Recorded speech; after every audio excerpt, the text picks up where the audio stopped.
good on the ball, a very great player who has eye for goals. Last season, one of Haas' major problem was goal scoring. They always struggle to score goals because they created chances, but struggle to. Most of the best goal scorer in the team had less than 10 goals, double figures, which is a problem. He's a very good forward. Didi Damandi's size creates a lot of chances for their Arrowhead. So he's one of the players that we need to pay attention. Exactly, and another player also to watch out for is this gentleman there for Accra Hearts of Oak, Muhammad Ali. Not boxer Muhammad Ali anymore.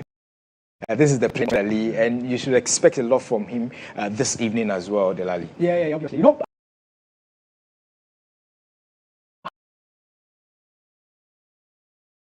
Hearts of Oak were beat in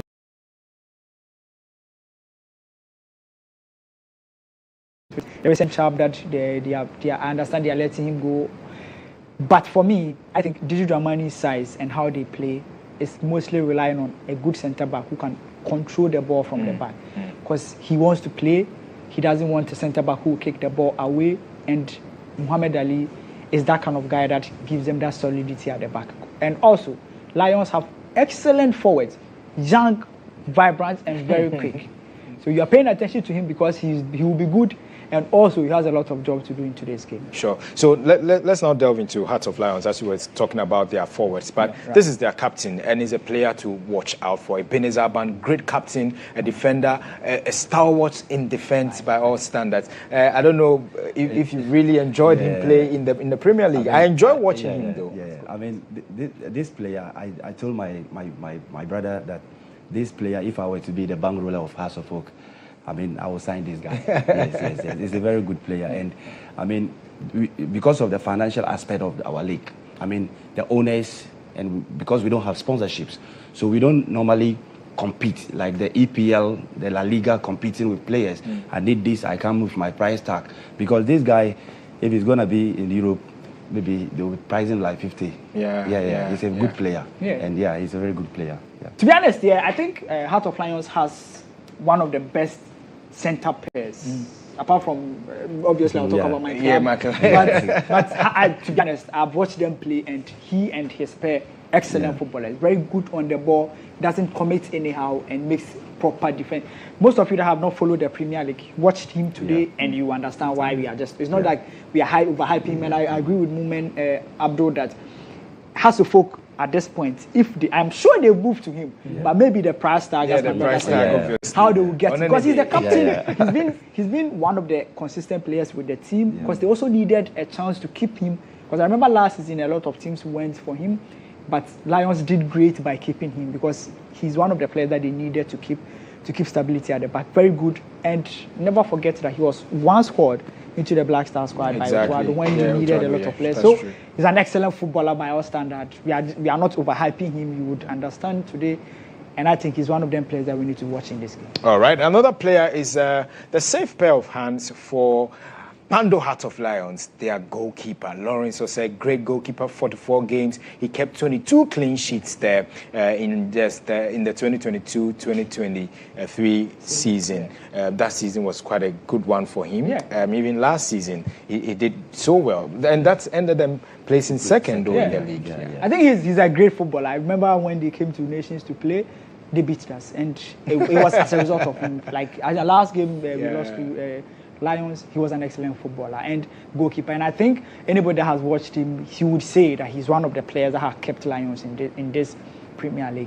Lions defense and their goalkeeper, excellent footballers. And I think if you watch the Premier League, the goalkeeper of Gold Stars, they are unsung heroes because they don't play for your traditional name calling teams. You really don't pay attention to them, and the fans only watch them when they play against Kotoko or Haas. But on regular basis, if you watch them play, you could clearly tell that he's very good. A very good goalkeeper, very good on the ball, and also very good in commanding his players. And that's one thing that he does very well. He makes sure that he commands his back, control them brilliantly, and when the ball comes to him, He makes excellent saves. He's a very good goalkeeper. All right, so the lineup is out now, guys. Let's quickly check out the lineup. And this is that for Heart of Lions. The lineup is now out. So there you have in post, you're going to see Osei in post for Heart of Lions. And so in defense also, you're going to see Hennessy. Ebenezer Aban, the captain there, is also in defense. Ataeje Dogley is playing the number 9. Obeng Jr., another player to watch out for Heart of Lions, is there. Enin, as well as Freeman. You've got Aqua in there and Danso, and there are strikers there. Those sharp strikers that Delali was talking about. Kwanzaa, Danso, Aqua, do watch out for them up front for Heart of Lions. So what should we expect with this lineup, Abdul? Yeah, I expect that they should keep on to the ball. They shouldn't rush into the game because this game is going to be a tactical display, like I said. They should just be focused. They should keep making their passes. But one thing I also see from their Homo game was that their passes were not going through. And if you are playing against a tactical coach like Didi Dramani and your passes are not going through, I mean, you'll be beaten up. So that is what I don't expect them to play like the way they play against the Homo Cup. So they should keep hold to it, and they should make sure that they shouldn't let Haas play them with the Midfield. We're going to have a very good game today, this evening, but I expect them not to concede much. All right. Because Dramani would like to punish. Yes. I'll go to the Lalido, but then let's check out Hearts of Oak. You've got their lineup also. Accra Hearts of Oak, the lineup is also out. So there you have it. You've got Sharif Shaib in post for them, Ransford Mensah, David Opong Afrani, Ali Mohammed, Yao Amman Kwabefi, Rocky Dramina, as well as Abdul Karim, Kwesi Asma, Enoch Esubontin, Maoli Wayo, and Duku Frank. Duku Frank, the guy who punished Heart of Lions in the Homo game. He is up again here. He is the chap who wears the number 9 jersey, right? Yeah, so watch out for him. It's going to be a great game. Most are asking where the gentleman in the shorts is. His name was not there. But anyway, Delali, the lineup is out for Accra Hearts of Oak. What sort of game are we expecting with this particular lineup that you see? I think you could see that Didi Ramani wants to play football. And if you watch the starting 11, there's one thing that strikes me, Abdul Karim. He just signed him, he's in the starting 11. He tell you what he wants to do and the kind of footballer. He was at Nations, a very good footballer, controls the ball very well, controls the midfield. If you watch both coaches, Didi Ramani wants to play the game. He's going for midfielders that can play the ball. About 3 midfielders in this game. Clearly tells you that he wants to attack. He has Wayo in there, he has Doku in there, he has Karim in there. These are players that wants to attack, and I think that's what we are going to see in today's game. Didi Ramani would have a lot of confidence to put Karim in the team right after announcing him. I'm not even sure it's been more than 24 hours when the players are announced. These are headlines. If it's in Europe, it's a big news. Player gets unveiled the same day, and he's in the starting 11. Clearly tells you the confidence the coach has in him, and also I'm sure that he has been training with the team. But for me, Didi Ramani is somebody that we know his style of play. At least he's been with the House of Folk for at least 2-3 months now. Exactly. So he has his imprints on the squad. It's going to be an open play game. Unfortunately, both teams wants to play the ball on the turf, but the turf will be the problem. Someone said good dance, but the dance floor exactly is the problem. it's another talking point altogether when we want to go in there with regards to our turfs and what is being done about it and everything. But we want to enjoy good football in the country, and we were talking about it. And I think the NSA is taking the right step with regards to what we're seeing in Babayara so far. It's coming up. Accra Sports Stadium is being preserved or reserved for the Black Stars. We hope it's a good level playing field before they come. They're going to be camping before they travel and before they even come back to play here in Ghana and what have you. So, hey, the game is about starting. Get onto our socials. It's going to be live on our social media handles. We're definitely going to be interacting with you. Let us know what your predictions are. Let me pick your quick thoughts and predictions before we can join. I predicted 2-3-1. I defeated my friend Karim Zito's boy. Yes. I mean, I think it's going to be a low scoring. 2-1, the same 2-1 or 1-0 for House of Oak. We're going to have first half win for House of Oak. Wow, first half win for House of Oak. Okay. Yeah. You know, the Homo is still with them, so you know they are still in the Homo, so they'll win first half. Okay. Delali, how about you? I think it's a game that House of Oak will win, but it'll be a very close match, and I don't think they'll be able to score 2 goals easily like they did in the the Homo Cup. But it's going to be a very close game. A close game is going to be by all standards. So it's our continuous coverage and it's our match day 1 action as we're bringing you this season's is the 2025 GHALCA Top 4 tournament. The game that we're bringing you this evening is between Accra Hearts of Oak, who are taking on Pando Heart of Lions, all the way from Pando in this particular fixture. I promise to be quite an interesting one. I've still got in the studio here Abdul Mumin and Delali here. We're doing this. And also, let's get interactive with you. Go onto our socials. You watch the first game. We know most of you are asking for something. It will be provided, hopefully, this particular game, the second game that we're bringing to you in your various homes. And we're live on our Go TV as well and on our subsequent sister stations wherever you're listening to us. We're also live on Star 103.5 FM wherever you're listening to us from. But I mean, guys, before we quickly cut to join the main game as it kicks off, just want to pick your thoughts about the whole composition of the top 4 this season, looking at the pairing so far, especially the first game that we saw and this particular game also, and the timing. Do you think it was pegged at the right times? Yeah, well, I think that with the fixtures, the draw of the fixtures, I think it's okay, because if you look at the teams that are participating, they are very well-known team, and like my guy was talking during the commentary, he said each of the teams have been in the top. Have been in the top. Yeah. Hearts of Lions has been in the top. Bibiani won the league. They have been in the top. And Kotoko, yeah. So the draw is perfect. But when we talk about the timing, I think that each game is supposed to play one day. Because look at 3-6, right?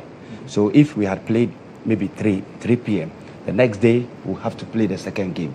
So those people that played will play the next 2 days or so. I think that would have been perfect, because if you look at the way the timing is, I think that the fixtures, the draw timing, which I don't agree, for 1 day, 2 matches, 2 fixtures, no. I think that next year, we have to play 1 game each day, so that we can give time for the supporters to go into the field and to cheer their various clubs. And one thing I also see is that we always talk about this. It's so disappointing and disgrace that we are playing in Ghana football, and our pitch is very bad. I mean, look at the camera, GHOne. I think your camera is not fantastic camera. You see the picture quality, but you could see that the pitch, there's potholes in the pitch. That is reality. I'm not forging the conversation. Yeah, that is reality, and we have to prepare very well if we really want to play football. I mean, if this game was to play in maybe the Arab countries, the Morocco, Tunisia, they are playing, we're going to see a fantastic green glass. So that when we talk about the timing, we need to talk about the things that make the football. You understand? I mean, people are saying that why not Accra Sports Stadium? But we can't play there because the pitch is not good, and we have Ghana Black Stars game. So, you understand? So this is another day for conversation. So whole day conversation. Yeah. But Delali, your opinion about the fixtures and everything? Well, I think it's good. First of all, I like the idea that it's all play or because it's an off-season competition. Sure. So you need to give the teams more playing time. First of all, the concept of the GHALCA Top 4 was to give the team that will play in Africa preparation in a more competitive game. So that's good. The fixtures, obviously, you are always going to see it like that. But I think I agree with Mumen with respect to 1 match a day. Maybe it should have been 6 p.m. So that at least fans that will go to work can come and watch the game. And also, I think now it should be free gates. Fans will just come and just enjoy the game and go home. But because of logistics, we can't play 1 match a day. That's because definitely. We don't have the logistics. We don't have other things. We can't stretch it to a 1-week festival. Ideally, it should be a 1-week festival like we see in Europe, where they play competitions for fans to enjoy, because it's an off-season. Fans need to at least appreciate this kind of tournament. But as Mumen said, logistics is the problem. Maybe subsequently we'll work on it. Another thing that I want to pay attention to was the Kotoko game. Kotoko was wearing a jersey that has the brand. Sure, I think we'll definitely come to the jersey, right. But then we need to quickly, your predictions, we need to join the feed now. Well, I think a Hearts of Oak victory in the first half or a draw. Okay. All right, you already said Hearts of Oak win. Yeah. Okay, right now let's quickly go over to the University of Ghana Stadium to bring you the live feed. It is going to be between Accra Hearts of Oak, who are in their traditional colours, who are taking on Hearts of Lions. And they are here to battle for the ultimate trophy at stake. For Heart of Lions in their very wonderful blue sky jerseys over white shorts, and the Phobians, as always, in their wonderful rainbow colors, to also ready here to face and to take on their opponent from Kwando, Heart of Lions. My name is Benjamin Yemo Benghazi, and I'm in here with my colleague Jones RG. Well, if anything is the Home World Cup is anything to go by, we saw some interesting games. Performances from those boys that we saw when they took on each other in the Home World Cup, and of course, Coach Bashir Hayford has brought on some new boys. We'll be talking about them, but I feel that this game is going to be interesting, and I think that it will be different from the Home World Cup. Absolutely. So this is the second game for match day one. Earlier on, Kodoko lost to the defending Ghana Premier League champions. Maybe any goal starts at 2-1. Which team wins this game? Hearts of Oak or Heart of Lions? Up on your screens. Now you see the attendance at the GHOne Stadium. The fans out there. The Heart of Oak line up there for you is Sharif Shaub in goal, Yao Amankwa, Befi, Ali Mohammed, Ransford Mensah, Abdul Karim, Rocky Jamana makes a debut for them from Kodoko, Kwesi Asma, David Oponwafani, Mauli Wayo, Enoch Subonten, and Frank Duku are the men on the bench. Benjamin Sari and the others on the bench for Accra who are coached by Didi Dramani on the sideline. The Phobians are in their wonderful rainbow jerseys with, of course, blue shorts to match. Ready for battle here at the GHOne Stadium. Second game, and they have coach Didi Dramani, a very experienced campaigner, ex-Black Star deputy coach, in the dugouts for Hearts of Oak. And the men in charge of the game today, ready as well to get us going. Now, the toss of coin to decide which team defend which side and kick off as well, being done by our match officials for match day 2. Live on GHOne TV is a coverage of top 4, and we are ready here. So it looks as though the toss has been won by Kwando, and they have chosen to defend, if you like, the Medina end of the GHOne Stadium. And they're the officials on your screens: Emmanuel Agraham, Richard Nati, Abdullah Hassan, and Selom Yao Bless, the 4 men in charge of the evening encounter here at the GHOne Stadium. You are live and ready. Heart of Lions, Lawrence Osais in goal, Ibn Anan Aban, the captain, Dogli Eche, Rubin Henise, Yao Danso, Bismarck Enin, Samuel Buanma, Isias Aqua, Obin Jr., Paul Atta, and Chauncey Sharif, the 11 for Lions. On the bench, Danso Redu and the others, and coached by the very experienced man. There he is for you, very experienced campaigner for the Ghana Premier League. He won it severally. Top 4, he's won it 3 times actually, with Lions, with Kotoko, and Goalfulls or Ash Gold. That is Coach Bashir Hayford there for you. That's Lions. And all is set for the big clash here. The Phobians, that's a bench. Asari Benjamin. So we see goalkeeper, Black Stars goalkeeper Benjamin Asari, the likes of Kelvin Osei with some smiles there. Obviously, they know why coach decided to bring in some of the new boys so that they can actually have a taste of that game. We see a total different lineup from both teams. The last time we saw Benjamin Asari starting, even Kelvin Osei starting, and then for Kwando Hearts of Lions, a new boy, Freeman Chauncey, the 22-shirted man, also coming in. And then we also know that young, exciting chap Ishmael Ado is not in the squad today, not on the bench as well, being given some rest by coach. And then there you see goalkeeper Lawrence Osei, yes, who did so well last season, making sure that they kept that second place, keeping some great clean sheets for his side. All is set, and we are ready here at the UG Stadium for kickoff here, live on GHOne, and we are underway. The Phobians kicking us off. They are playing or defending the Accra Mall end of the stadium, if you like. And so we are underway here. It is Heart of Lions who already are on the ball, but they will lose out. Back is Lions. Lions trying to orchestrate a few things here in the game at the University of Ghana Stadium. And of course, Bismarck in the man on the left side, he controls the ball. He gets the ball to his man in the middle, Ebenezer Annan, long ball in field, but that will go straight to a Phobian player and has to take over. It's obviously the Phobians who just some few days ago won over the same team in the Homo World Cup and will try to make amends. That's for Lions in this game against the Phobians. Obeng Jr. goes down, play does go on. Well, we spoke to some of the Lions folks and they made us understand that the World Cup was just a giveaway and we're going to see a proper match there. Now here they come for Benghazi. Obeng Jr. with a shot, but it flies over the upright. That was the first opportunity. And Obeng Jr. severed the intentions of Lions under a minute with that effort which flew over the upright. So goal kick there for Accra Folk. Sharif, the goalie for Hatterfolk. He leaves it though for Godwin Kujo. A poor one from him though, but fortunately the ball will go out of touch now for a goal kick for Accra Folk.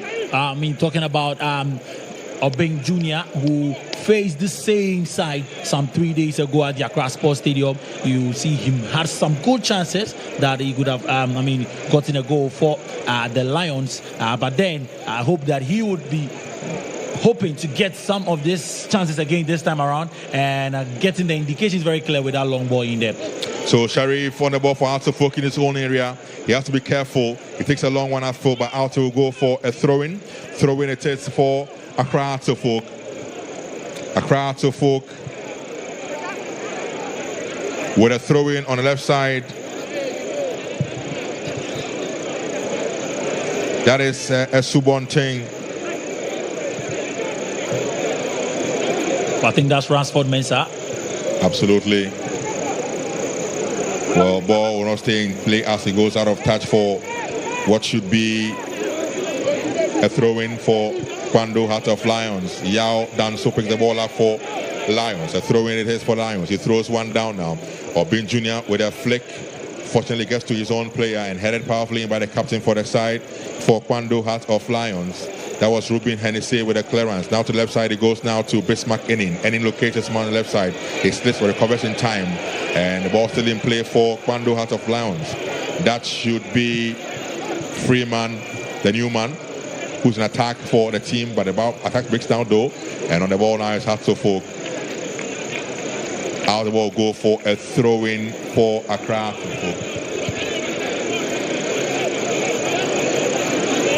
Well, I think it's just been fair for now. And talking about the new boys that we see in the fold of Kwando Heart of Lions, we have Dogli in there sporting the number 9 shirt, H.A. Dogli, who was signed from Banana Inn. And then, of course, we also have Elias Aqua in the 32 shirt from Shooting Stars. And of course, the match talked about striker, who we are talking about, Freeman Chauncey in the 22 shirt. Very short, but let's see what he has for the Kwando lads. So number of debutants for Lions in this game today. They are new players who have been recruited by the Lions team, and they've given their debut appearance in this encounter here at the UG Stadium. That's a new striker for Hearts of Focus, scored last weekend against the same side he's taking on today, Frank Duku, with an effort, but it goes out of touch for a throw-in for Lions. Ball thrown in for Kwando Heart of Lions, who try to move into the areas now. Lawrence Osei rolls one down. He gets the ball to his man, Yao Danso. Danso gets the ball to Hennessy Rubin. Rubin gets the ball at full now, but attack will break down and out the ball will go for what should be a throw-in for Heart of Lions. Ball thrown in by Bismarck Enin. Good play between Chansa and of course Obeng Jr., but attacks breaks down. Every says that should be an infringement though for Kwando Heart of Lions.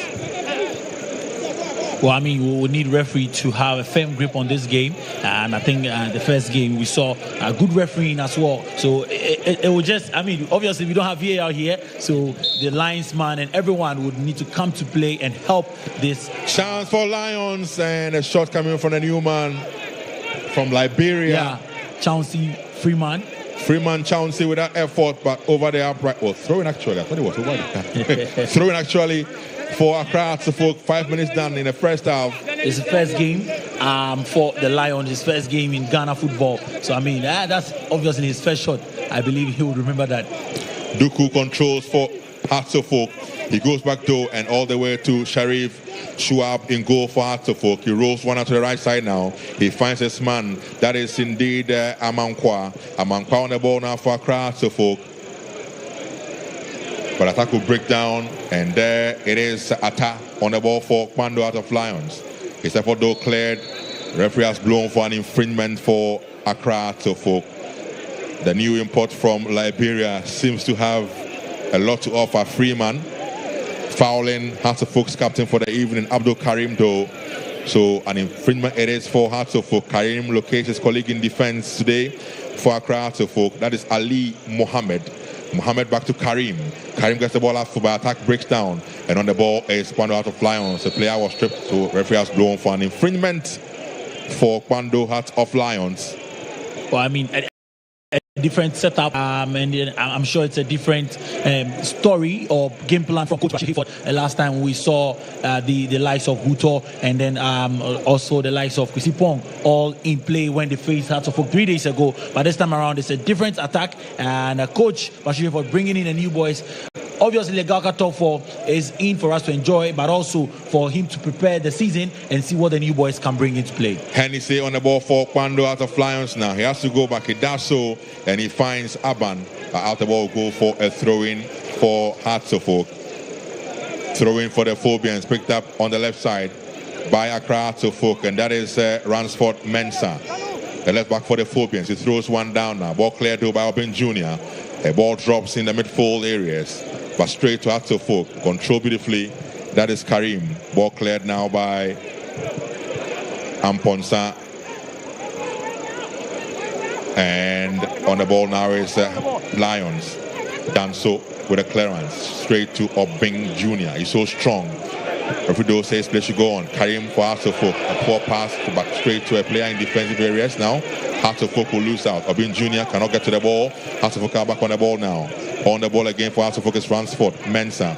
Ransford controls the ball now. Beautiful play back to his goalkeeper in Sharif. Sharif controls with no player on him, so he has to go back. He does so and finds his colleague in defense for Accra Hearts of Folk, Ali Mohammed. But attack will break down, and Danso will find the attacking areas for Lions. On the ball now is Obing Jr. He looks up, but the pass is good now. Chance for Kwando out of Lions, but the attack will break down. The pass coming in from Samuel Kwanzaa. I think Samuel Kwanzaa could have hit that harder, and Hearts of Folk would have been in trouble. But then again, we see great build-up from the Lions, and patiently both teams will go into the game, Benghazi. Absolutely. A player of Hearts of Folk is down. Looks like it is Wayo. Looks like Maoli Wayo is on the turf. There it is. Foul, yeah. The replay of the foul or the incident there. Maoli Wayo was clearly caught by the Lions midfielder. Yeah, Bismarcking him on the left side.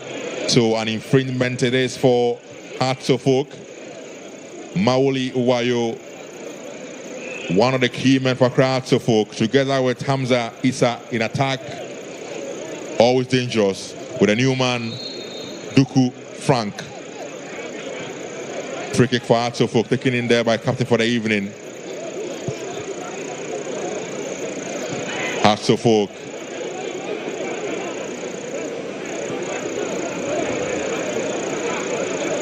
On the right side, Karim Abdul. He has to look for options. He has to go back. He does so, and he finds Ali Mohammed. Now to Sharif. Sharif back to Ali. Ali controls. Beautiful play from him now. And Freeman, your friend, slips. Ali on the ball so far. So he goes in full to Duku Frank. But the pass is poor. And a chance. Well, how is that offside? The linesman's flag is up. And Nia J is livid on the sidelines. It was a back pass from Duku. Well, Benghazi, and the rules will come to play here again. And I'm sure the assistant one got it wrong there. It was a back pass, as you said, and that should have stood. That should have been a chance for Hearts of Folk to get a shot on target, but the linesman got it wrong, Ben. He got it wrong. But the game does resume, and Hearts of Folk have the ball on the right side, I should say. Captain for the side. He goes back and finds Sharif. Sharif back to Karim. He looks for options. Poor pass from him again, and he kicks the ball away to Obing Jr. now in midfield. Obing goes upfield, but the pass from Obing was not good enough. Will be cleared by Ali, but straight to and in for Heart of Lions. Lions are on the ball. The referee has blown for an infringement though for Hearts of Oak. You're live on GHOne TV, live also on Ago TV and also on Star FM. A coverage of the top 4 live at the UG Stadium at Legon. A second game for match day 1. Hearts of Oak 0, Heart of Lions 0. The earlier game saw Kodoko lose to the Biani Gold Stars by 2-1. Long ball across field, but ball be cleared after the Hearts of Oak player slipped.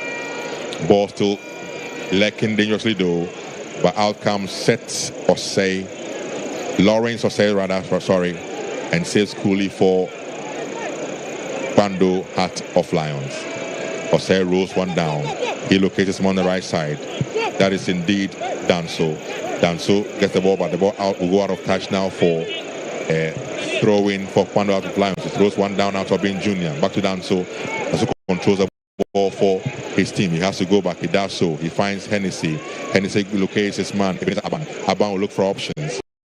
So on the ball, Ebenezer Aban, the captain for the side.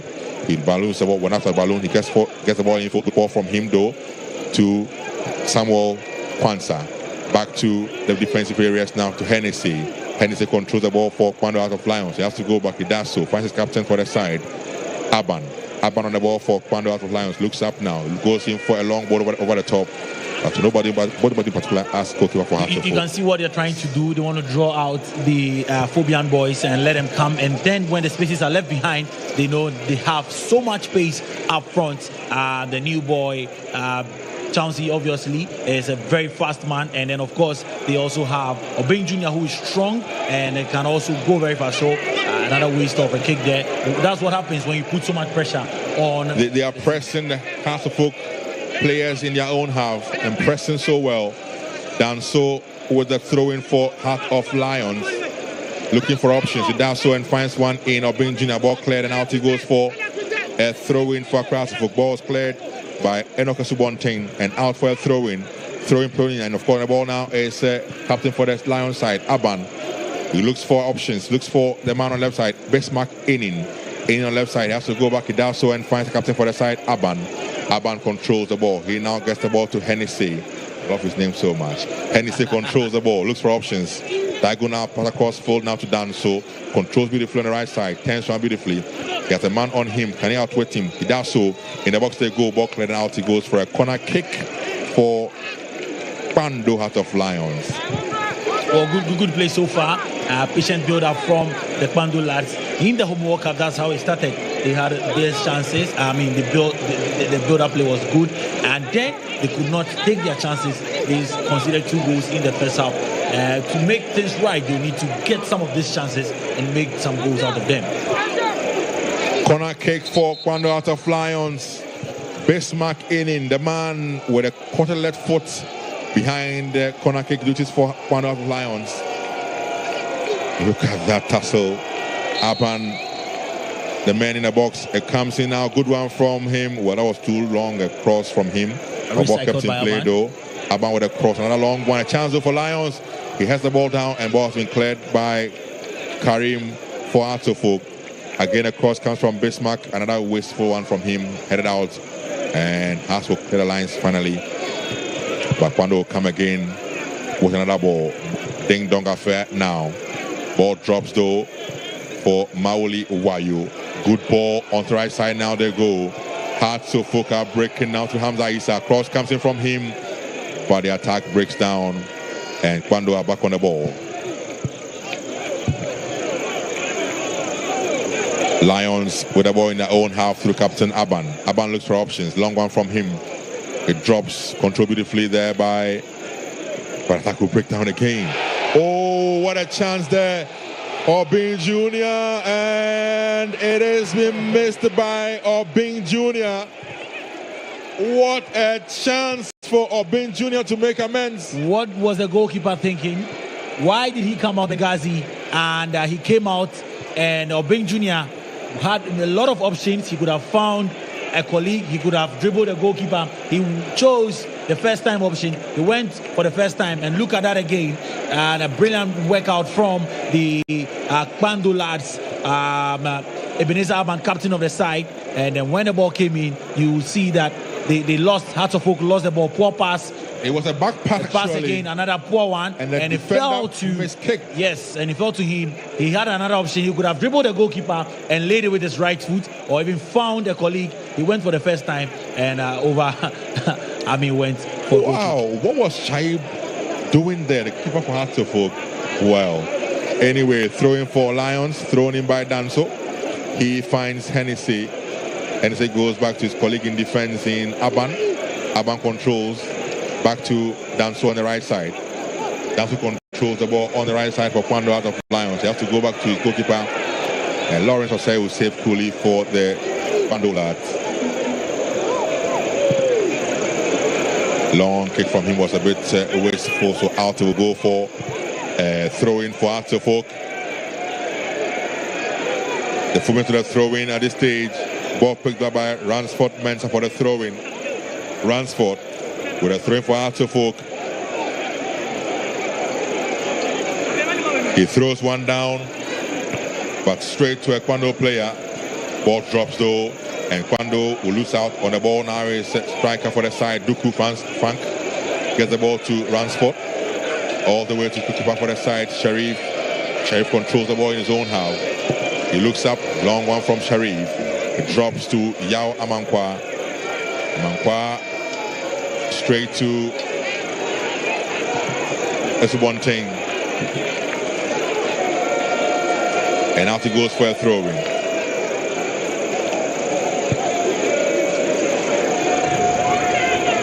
Ball with the phobians in their own half. Ali controls. He looks for options. Long one from Ali Mohammed. Ball drop, but cannot be controlled out. He goes for a goal kick for Kwando Hearts of Lions. What I've seen from Hearts of Oak under coach Masudi Dramani in recent times, from the President's Cup and then to the, that's goalkeeper Lawrence Osei there. But then talking about Hearts of Oak, what I've seen from them is long balls. They want to use the long balls, especially when the team plays on the high line. They used one of those long balls to score against Kwando Hearts of Lions the last time around. So maybe the long balls might work for them.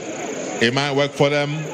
On the ball though is Lawrence Osei. A long kick from him into the Hearts of Oak half. Ball cleared though, and ball still in play. A tussle between Subonti and the others. Out will go for a throw-in. Throw-in it is for Hearts of Oak. Ball picked up by the Phobians. Yao Amankwa Befi with a throw-in for Hearts of Oak. Befi throws one down. Long one, and referee or a Stanley's man's flag is up for an infringement against Hearts of Oak.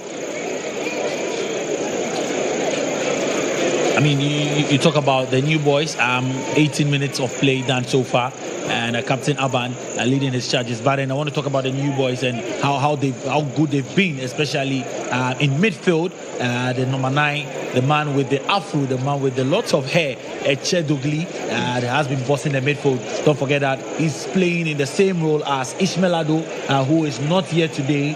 We know he's resting his feet, but then he's resting. I think Ishmael Ado has made, what's the name? Eche Dogli has made a good account of himself.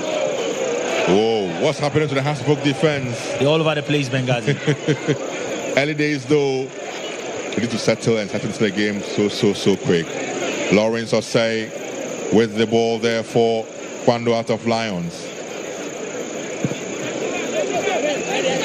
Long ball to the area, ball flicked on by Opin Jr. Controlled there powerfully by the attack, and that's a Kwanzaa.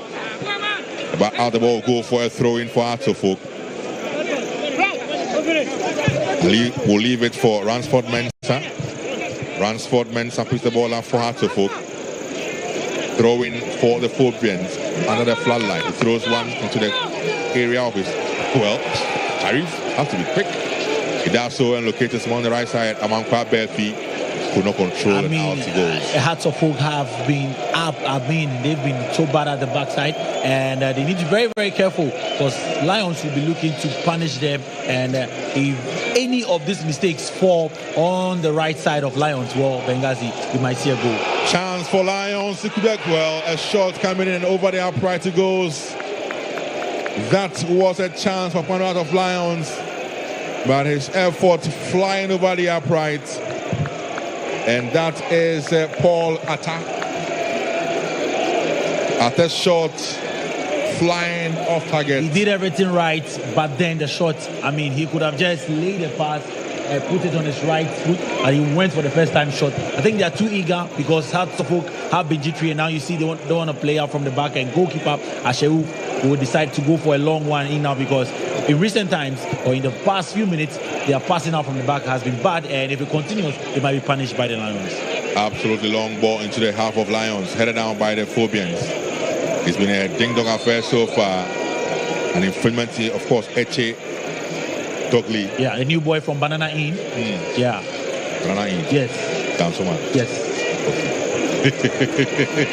Has to with the ball in their own half through Ali Mohammed. Ali Mohammed controls the ball in his own half. Back to captain for the side, Abdul Karim. Karim looks for options. Long ball by the top, headed down though by the defenseman, and on the ball again is Eche. Eche gets the ball to Aban. Aban with a clearance for Lions. The ball drops to Karim. Karim now finds his man, Mauli Wayu, on the right side. He goes in full by the 4-1 from Hamza, and the attack will break down. An infringement in favor of Kwando Hearts of Lions. Aban again on the ball for Lions now. Aban, the captain for the side. Spread split to the right side. He locates Danso. Danso trying to go past his man. He cannot stop there in his tracks by Esubonteng Enoch for Artofok. Esubonteng will look for his men in attacking areas. Esubonteng again controls. He has to go back. He does so. He finds Rafford Mensah. And a poor pass. And out the ball go for a throw-in for Heart of Lions. The ball from Opon Afrani was very, very poor. Opon Afrani was a poor one from him. How the ball go for what I'm not too sure. Referee has blown for an infringement. Yeah, it says he handled the ball with his arm, so probably a foul against Obeng Jr. who would be looking to punish his old side, Benghazi. Free kick for Hearts of Oak. And there you see assistant coach Enim. And again, a chance for us to relook at the foul against Obeng Jr. There he is, the man who played for Hearts of Oak some few years ago. Now playing for Heart of Lions, Obeng Jr. A game restarts Hearts of Oak with the ball in their own half. In midfield now, long ball to the area, but another poor effort straight to Lawrence Osei in goal for Kwando Heart of Lions.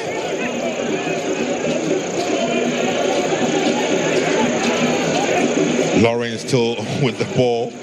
Finally throws one down to left side now. I don't know if the 8 seconds rule has started working in Ghana, but we know sure. it's working in the English Premier League. Not too sure it applies in Ghana yet. Ball thrown in by Yao Amankwa Befi. Out the ball go for a throw-in this time in favor of Kwando Hearts of Lions. Lions with a throw-in. Well, Kwando Hearts of Lions and this season they got 17 wins in the Ghana Premier League, and then of course had 8 defeats, and then went on to 9 draws. Well, in those draws they also played Accra Suffolk. They were here in Accra and lost to Accra Suffolk, and of course also they beat Accra Suffolk when they came to Kwando. So it's been fair for this side, and let's see who come out tops in this one, Ben. Hearts of Oak trying to move into attacking areas, but attack again will break down. Hennessy will control in his own half. He finds Danso. Danso on the ball now for Lions. Back to Hennessy. Hennessy looks for options. A long one in field. Controlled beautifully by Kwanzaa. Turns his marker inside a good ball. Looking for the run of attack. My ball will be cleared by Sharif for Hearts of Oak. And attack seems to have come off worse from that challenge from Sharif Shaoub. Goalkeeper's area, and he did the right thing. He had to be sure that he went in for the ball, but then Atta would also surely come out for the ball. You can never give a foul for that, so good goalkeeping from goalkeeper Sharif Shuaib coming off his line to clear the line, that chance or that ball for Hearts of Oak. I think what coach is trying to do, but then again you see that chance. Good play from Samuel Kwanzaa. He sends the ball in, and Freeman was lost. He would have gotten control of that ball. Atas was focused on the ball. He came out, but then goalkeeper had different options, and Atta is now down in pain. Also, you see the plan from coach was the name, coach of Accra Suffolk, and then you see the full BNs enjoying some good football and some good jama or morale. But then talking about what Coach Dini Gaman is trying to do here, he wants to give opportunities to the other players as well to come in. This is a chance for you to make a name, to write a good report before the league starts. So the GHALCA Top 4 obviously giving a chance to some of these new players to make a good report of themselves. A throw in for Hearts of for Lions rather. From the left side, Bismarck Enin picks the ball up, he throws one down for Lions, gets the ball to Aban. Aban with a shot from distance, but ball has been blocked, and on the ball now is Eche. Tackle breakdown though, Hearts of Folk, and again, if we're going to give the ball away, they recover the ball beautifully though. Hearts of Folk trying to break into attacking areas, can they do it? Referee has blown for an infringement for Hearts of Folk. Frank Duku brought down from Vision FC, brought down by Aban. So an infringement for the Phobians. Well, it's been a cool game so far, and I think that the way both teams have carried themselves, and especially Hearts of Folk have patience now, because we saw in the early parts of this game a lot of mistakes from them, and they resulted to long balls now. But Thunder Out of Lions are still a threat, even with those long balls. Two men behind the free kick for Hearts of Folk. Jamina Rocky together with Ransford Mensah. They are behind this free kick for Hearts of Folk. They've got options to look for in the box. There they are. Jamina Rocky and Ransford Mensah behind the free kick for Hearts of Folk. It is Jamina with an in-swinger that was too long and straight to goalkeeper Lawrence Osei for Lions. Osei's Pashto, or that's a poor one. Straight to Rocky. Rocky again on the ball for Hearts of Folk. He's been stopped in his tracks. A ball cleared now by Hearts of Folk. And out the ball go for a throw-in for Kwando Heart of Lions. Clearance coming in from Ali Mohammed. Throw-in wasted by Lions. And so the Phobians would have throw-in for themselves. Picked up by Yao Amankwa. Amankwa to Rocky Dlamina. Back to Amankwa. Amankwa locates captain for the side, Abdul Karim. Karim back to Sharif. In goal for Hearts of Folk. Sharif on the ball. Goes in full now to Jamina. Straight to Karim. Karim back to Sharif. Sharif been pressed. So goes in with a long clearance to the right side. Headed powerfully. Ball still in play. Referee will blow though for an infringement for Hearts of Folk.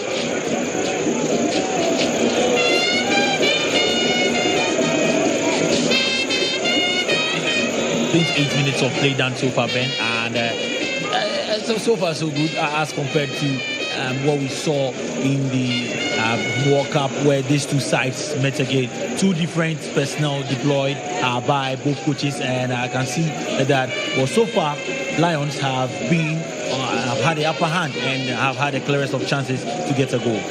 It's interesting to see or notice that Hearts of Folk have put some very key players on the bench. Benjamin Asare is on the bench. Yeah. Hamza Issa is on the bench together with also Kelvin Osei SCB. These three are on the bench. I told you that the GHALCA Top 4 is also an opportunity to test new players, to give opportunity to players. Don't forget that he's a new coach, and this is his third game for the club, and he'll be looking to see what some of the boys that he's yet to give opportunities to can bring on board, and then if they'll be part of his long-term plans, or if you need a reinforcement ahead of the new Premier League season. So the front three for Hearts of Folk today is Maoli Wayo, Enoka Subontin, and Frank Duku. The man in the middle leading the lines for Accra Hearts of Folk. 0-0, 29 minutes done in the first half. Game 2, day 1. Hearts of Folk, Hearts of Lions. Live at the UG Stadium. Free kick for Hearts of Lions. On the left side, Bismarck Enin. He goes in full now to Hennessy. Hennessy looks up. Ball across field. Looking for the run of down. So can he get the ball to him? Ball cleared though, and out he goes for a throw-in. Corner kick, sorry, for Lions. Free kick for the clearance coming from Enoch Esubontin.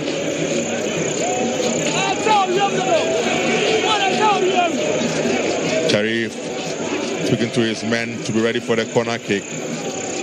Position yourself very well for the corner kick from Sharif. Shua Bartofo. Corner kick taken again by Bismarck Enin. He looks to be the main man for all the cricket duties. He goes in now with a good one. It drops a chance, and what a miss from attack once again Free header at the last end of the goal area. But his connection, missing direction, and out he goes for a goal kick. A very good corner kick from Bismarck and I went right into the mix of things. All he needed to do was find a target, Paul Atta, but then his header went just off at the post. Paul Atta getting it all wrong. He got it all wrong. Game goes on though. Freeman for Lions. Looks for options to Enin. Enin goes in full. Still Lions trying to move. Freeman goes in, but referee has blown for an infringement for Hartlepool. And Atta cannot believe it. David Apoafane was brought down, and the referee blew for an infringement for Hartlepool. Was again there by Abdul Karim. There it is again now. Freeman 10 is marker inside out. Strong play from Chauncey Freeman, and you see that, I mean, he's very short, but trust me, he's a very strong player, and you see how he got the place of the ball, but the referee says it was a foul against Lions. Duku going for Hartlepool, but Lawrence is out to save fully for Lions. Good experience from Ebenezer Abani in there, and he's been doing this with the Lions for some time now, and he's been in the league for some time now as well, and I mean, it was just right for him to just hold off the attacker for his goalkeeper Lawrence, whose kick is out of play for throwing. Throw-in picked up by Yao Amankwa Befi. He leaves it though. That's what Domina leaving it now for Yao Amankwa Befi. Former Kotoko player. Absolutely. Befi picks the ball up. He throws one down. Ball will be stopped by Lions. Attack controls beautifully in midfield. Paul Atta, he goes down. Referee has blown for an infringement for Lions. Right, so I mean, with 32 minutes of play done so far, and we yet to see a goal, but then in their last 10 meetings, Lions have scored 10 goals, while Hearts of Oak have scored 11 goals. So these games are not short of goals, and we expect that we'll get some goals soon. But then so far, Hearts of Oak, we've not seen some good attacking play from them. We yet to see some good attacking play from them. But I believe that as time goes on, they would come into the game. And then for Lions, they need to take their chances, because in games like this, just like we saw on Sunday, they had clear-cut chances, but then before they knew it, Hearts of Oak were celebrating. Whoa, Hearts of Oak trying to play from the back, and they give the ball away. Freeman, referee has blown for an infringement. But what was that the Phobians were trying to do at the back? I mean, I thought they had changed their posture, and then you see Eric Eliadi with the Kwando team there, not happy at all with the decisions of referee Emmanuel Graham, but then he's in charge and he has the final say, Ben. So game does go on. Lions are back on the ball again in midfield. Beautiful play. Eche gets the ball out full to Freeman. That was too strong, but ball be cleared now by Hearts of Oak. Attack again will break down. Our referee play should go on, and play does go on. Long ball, but that goes straight to Hennessy. Hennessy locates his goalkeeper, Lawrence Osei. Osei with a good pass in full, but straight.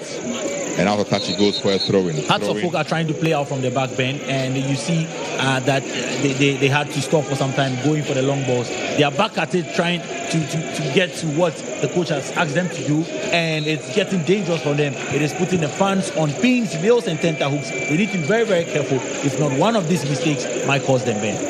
Ransford Mensah with a throw-in for Hearts of Oak. He throws one down deep into the Lions' half. A ball has been cleared, and on the ball beautifully is a Panzer. Out the ball go now for a throw-in, and throw-in for Hearts of Oak. Ransford throws one in, looking for Frank Duku, but straight to Lawrence Osei instead in go for Lions. Eche releases his man Bismarck Enin. Enin pass is good to Atta now. They are breaking loose. Atta on the ball now. He shoots and off target. Selfish play from Atta again. He had so many men to look for in the box, about 3 of them, but he chose to go for a shot instead of a cross. What was Paul Atta doing? Benghazi, Chauncey Freeman was lurking in there, or Bing Jr. was in the box. All he needed to do was find a simple cross, and he would have found a man there. He went for glory again, and now they would have to defend this. But I told you about how they create chances, miss them, and then they see Hearts of Oak celebrating later. You need to be very careful and take their chances, Paul Atta. Percy Asma just gave the ball away to Lions on our occasion. Eche on the ball now for Lions to Danso. Danso now finds Hennessy. Hennessy now finds his goalkeeper, Lawrence Osei. Back to Eche. Eche controls the midfield. Look for options. He has to go back. He does. Was a poor pass from him though. And the chase is on. Ball won by Maoli Wayo, who has been brought down. And referee has blown for an infringement for Hearts of Oak. It's a free kick for Hearts of Oak.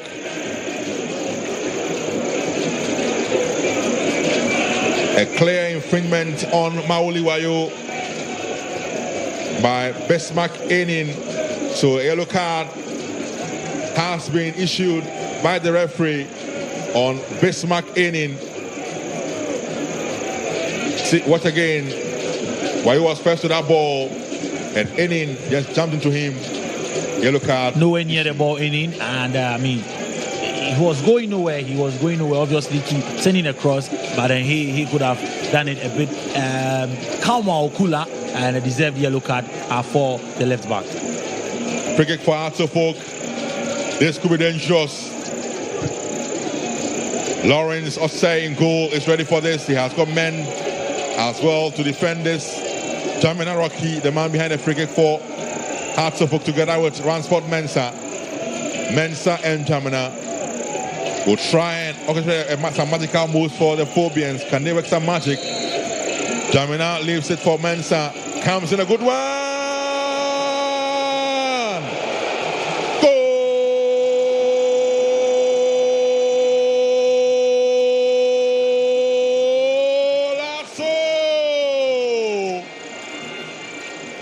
Ransford Mensah makes it one for Hearts of Oak.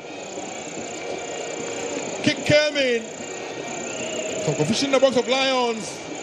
And the ball ended up in the net for the first goal here for Hearts of Oak. Lawrence Osei and his defensemen cannot believe it.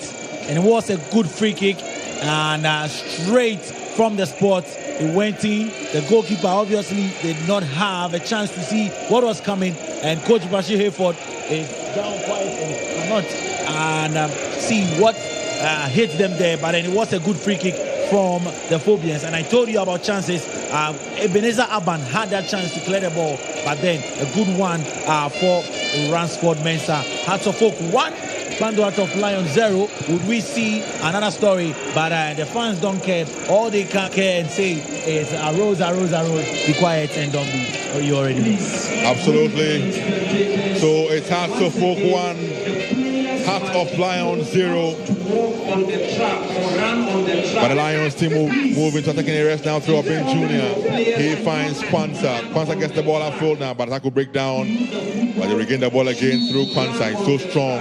Referee has blown for an infringement for Pando Out of Lions. Football is always unfair, Ben. You have the greatest of chances, and now Paul Atta would be ruining all the chances and the times that he had to just put a simple pass in so that he could find men who would have scored a goal for him. And now they are down by a goal to nothing. Just like what we saw in the first game, Kotoko had all those chances, they didn't take them, and then just one Free kick comes in for Lions. Baba has been cleared, and out he goes for a corner kick for Lions. Ransford Mensah, the goal scorer, with a clearance for the Phobians. Can Lions get a leveler before the break? Let's see, time will tell. Guess who's coming for this corner kick? Corporate for the foul. The main man. I said there was no need for that. And Bismarck Enin, he will be hoping that his cross can get an assist this evening. You never know, get a Cunha goal we saw last season in the English Premier League from Wolves. He needs to pull some redemption for his team. After he gave out a free kick that led to the goal, can he redeem himself and his team? It is Bismarck Enin on this corner kick duty for Heart of Lions. He has men in the box to look for. He goes in now. In swinger, it is a good one, and Sheriff is out. Ball drops though, and coolly saved there by Sheriff Schwab. Yeah, he came out the first time, he didn't get it, but then another shot on target from Freeman, who has been up and doing so far, and now Hearts of Oak can easily play out from the back bench. They do so. Long ball, but that was clearly an offside on Maoli Wayo. He was clearly offside. So the Lionsman's flag quickly went up, and he's been flagged accordingly by the referee. Hearts of Oak up 1-0 against Lions. 40 minutes played. Match day 1, second game. Top 4. Action here at UG Stadium in Legon. Free kick for Lions. Aban. Ebenezer. He rolls one down to Hennessy. Hennessy gets to the wall first. Whoa. Hennessy to the ball though. That was quite tricky on his part though, but he's back on the ball. He now finds Aban. Aban is being fouled. That was quite dangerous from Duku. He seems to have stepped on the ankle of Aban. And Aban is in so much pain. Aban is in so much pain. That's a poor one from Frank Duku. I mean, it's a GHALCA top 4. The competition needs to come in, but then these players have been preparing for a very long time and need to be good up and doing for the season proper. So we wouldn't want to see tackles like this, especially when you've already lost the ball. And he's still down, but the fans in the stands, some mixture of Lions fans not too happy. And of Some course, players of Gold Stars also up in the stands watching on. There you have Kodoko players and the coach. Coach Karim Zito. Also watching on as well after their first game. Kodoko losing to Lions. The BNE goals as like 2-1. They are here watching on because they'll play one of these two sides in the next game on Friday. Obviously. So we know that on Friday, the Rainbow Boys would take on BNE Gold Stars. And then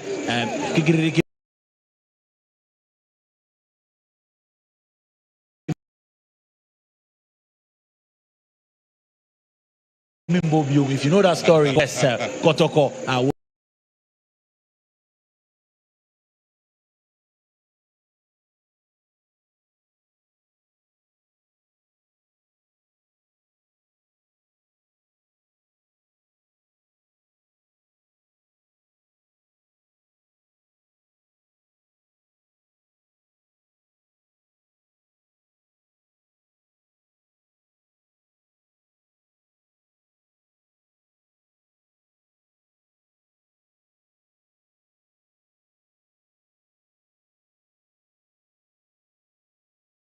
shouting out, backing at the player and the medical team. They must communicate to him, know what to do.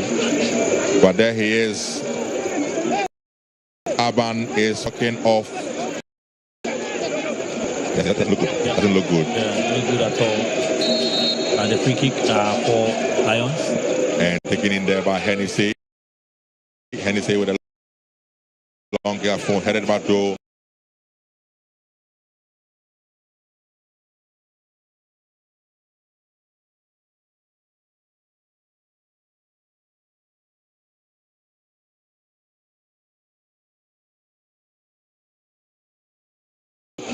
By Ali Mohammed, and has to focus on the ball now through to get the ball to his man, but that has always been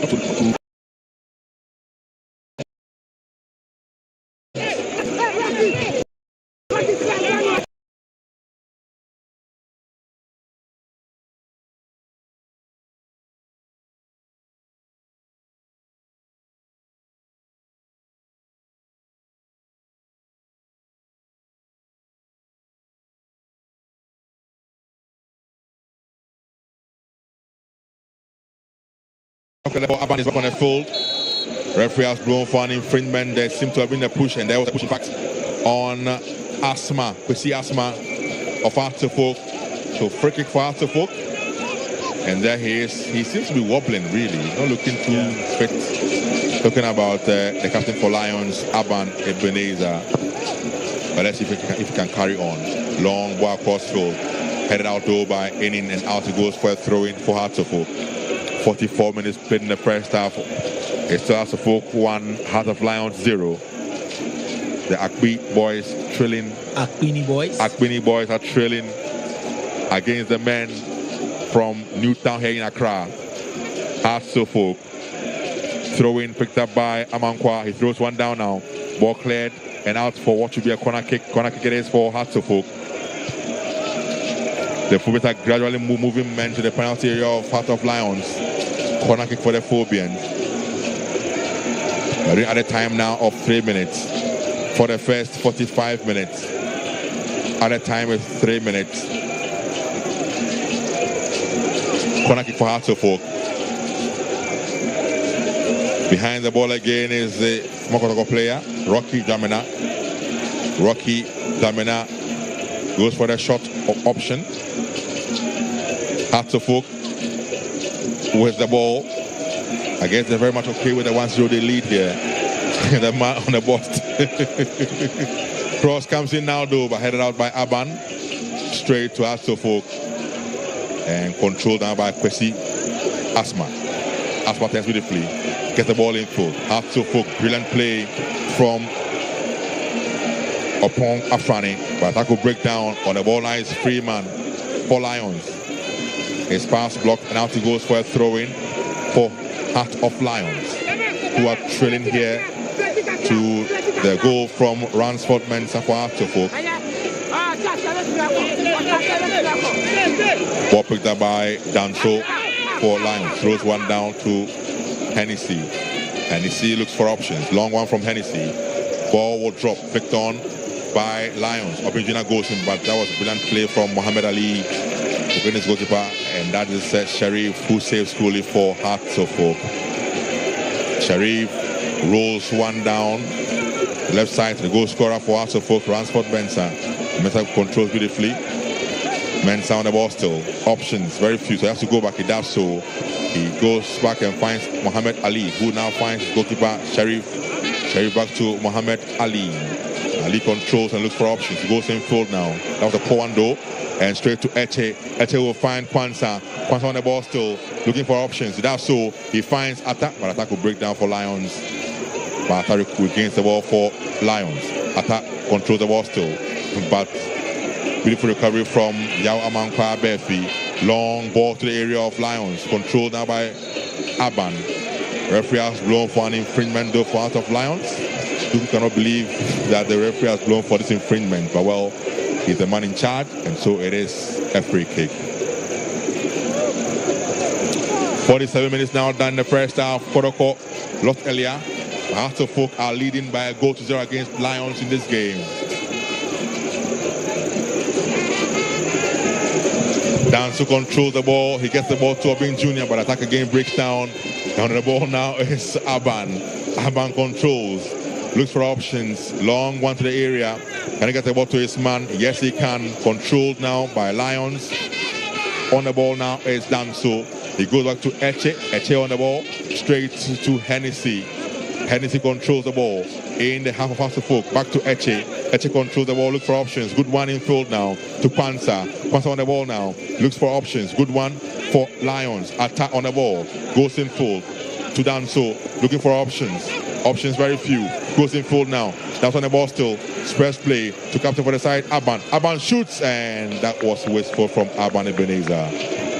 Ambitious but very wasteful, and that should bring us to the end of the first half. A good play from both sides, especially Lions. They had the intentions, they had that understanding, and they pressed across the hook very high, and it made across the hook, caused a lot of mistakes at the backside. And the referee, Emmanuel Graham, class 1 referee, has blown for the end of the first 45 minutes here. And Hearts of Oak lead 1-0 against Pando Hearts of Lions. Well, I think it's been a great game. All right, so it is halftime now. It's 1-0, Accra Hearts of Oak leading. The Lions could not roar in the first half. Let's see how the second half panned out. So there you have on your screens. Though they are down by a lone goal, supporters of Pando Hearts of Lions still enjoying their Bobobo tunes there in the stands, and fans of Hearts of Oak also all there at the University of Ghana Stadium. So it's match day 1, match number 2 there. For you, it's Hearts of Oak hosts who are leading by a lone goal there in this particular fixture. So it was an own goal courtesy Ebenezer Aban, who is the captain, unfortunately, for Pando Hearts of Lions. Gentlemen, good to have you back again for the second half. We've seen how the first half panned out. If it's anything to go by, are we enjoying the fluidity? Would you say that the liberty is there? Are we likely to get it being won on the bench? Yeah, I think obviously it's been like that because I think the last chance that Heart of Lions had, we were also asking why is he taking the ball back? But later when you check the defensive shape of House of Folk, he had no option but to take the ball back. That's pure coaching. House of Folk, that's their strength. They have a solid manager who has been able to coach the boys to play his style of play. And I think just as we alluded the last time, it's been a game. The margins and the scoreline clearly tell us that it's been a close margin. Heart of Lions had movements in the game. The first half, they had good counter breaks. They took advantage of defensive errors of the House of Folk centre backs because they are not experienced players. Because Esibe, who is the most experienced player in the team, is on the bench. So they took advantage of that, and they had Oben Jr. had a chance. But I think the decision was right. He tried to go once, but because the pitch is not good, the ball bounced and went away, awkwardly bounced and went away. But away from that, it's been a fair game. Both coaches, how they want to play has been moving on. Moment comes in, you play and try and get the goal. The goal that came in is football, it's a set piece. I think Ebenezer Ban, who is a defender, he always wants to put in a head. He tries it, and unfortunately, there was too much power. That I think it went into his net. I think if the goalkeeper had spoken louder, would have left it for him to make a save. But it happens. Defenders, great defenders, end up scoring them. So, but I think in summary, it's been a true reflection of the game. Hasbrook it's been a game of movements. Hasbrook just had a slight movement and they took advantage of it. A game moment. Would you also say that looking at this game against the run of play, Hasbrook has proven that indeed they toppled over them in the Homo World Cup, and they're showing them that here also? That's what I expected, because before we came to the game started, I said that's what is going to happen. Because if you look at the Hearts' tactical play against Hearts of Lions, I think if they meet them in the league, they will still beat them. So if you look at the tactics of the game reflection of the game has been what we expected. Because you see the Hearts of Lions, even though they are down by 1-0, they still play different from the Omu game. So I think that what Didi is trying to do is that Didi is trying to test his players ahead of the season, because this particular tournament is just to prepare the teams. I mean, to prepare the House of Folk team ahead of the new tournament. So for me, I think that House of Lions, they have to come back second half, trying to play the midfield. And if you look at so that's actually the goal. The goal, yeah. And the way it came in, that in-swinger, it was from a set piece. Yeah, set piece. And so trying to connect your head to clear it, or whether it was his orientation was not good, because he's running towards his goal. That was wrong. He should balance and face the ball. You see. He should ideally should balance and face the direction of the ball so that you can head it. And but he ran towards it. He ran towards it. And then so that one, a quick touch goes into your own. Most times I think that our goalkeepers don't communicate to the defenders, because this one, if the goalkeeper had communicated to the defender, he should have known how to defend. Because if you watch the replay, also you have to give credit to the kicker. Exactly. Because it was a sharp kick. That any touch. I think Ransford did well with it was a very great kick. So, even if Abandon does not touch it, the House of Folk striker would have also touched it. And in moments like you see, when you are closer to the goal, the opponents have, and you are making a cross, it has to be sharp. Any mistake. And direct, because it can touch your player, the opponent's player, and then go straight into the net. It's a great kick.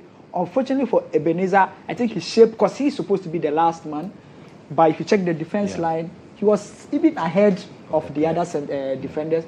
Because if ideally he was the last man, he would have just managed it and the goalkeeper would just come out and come and save it.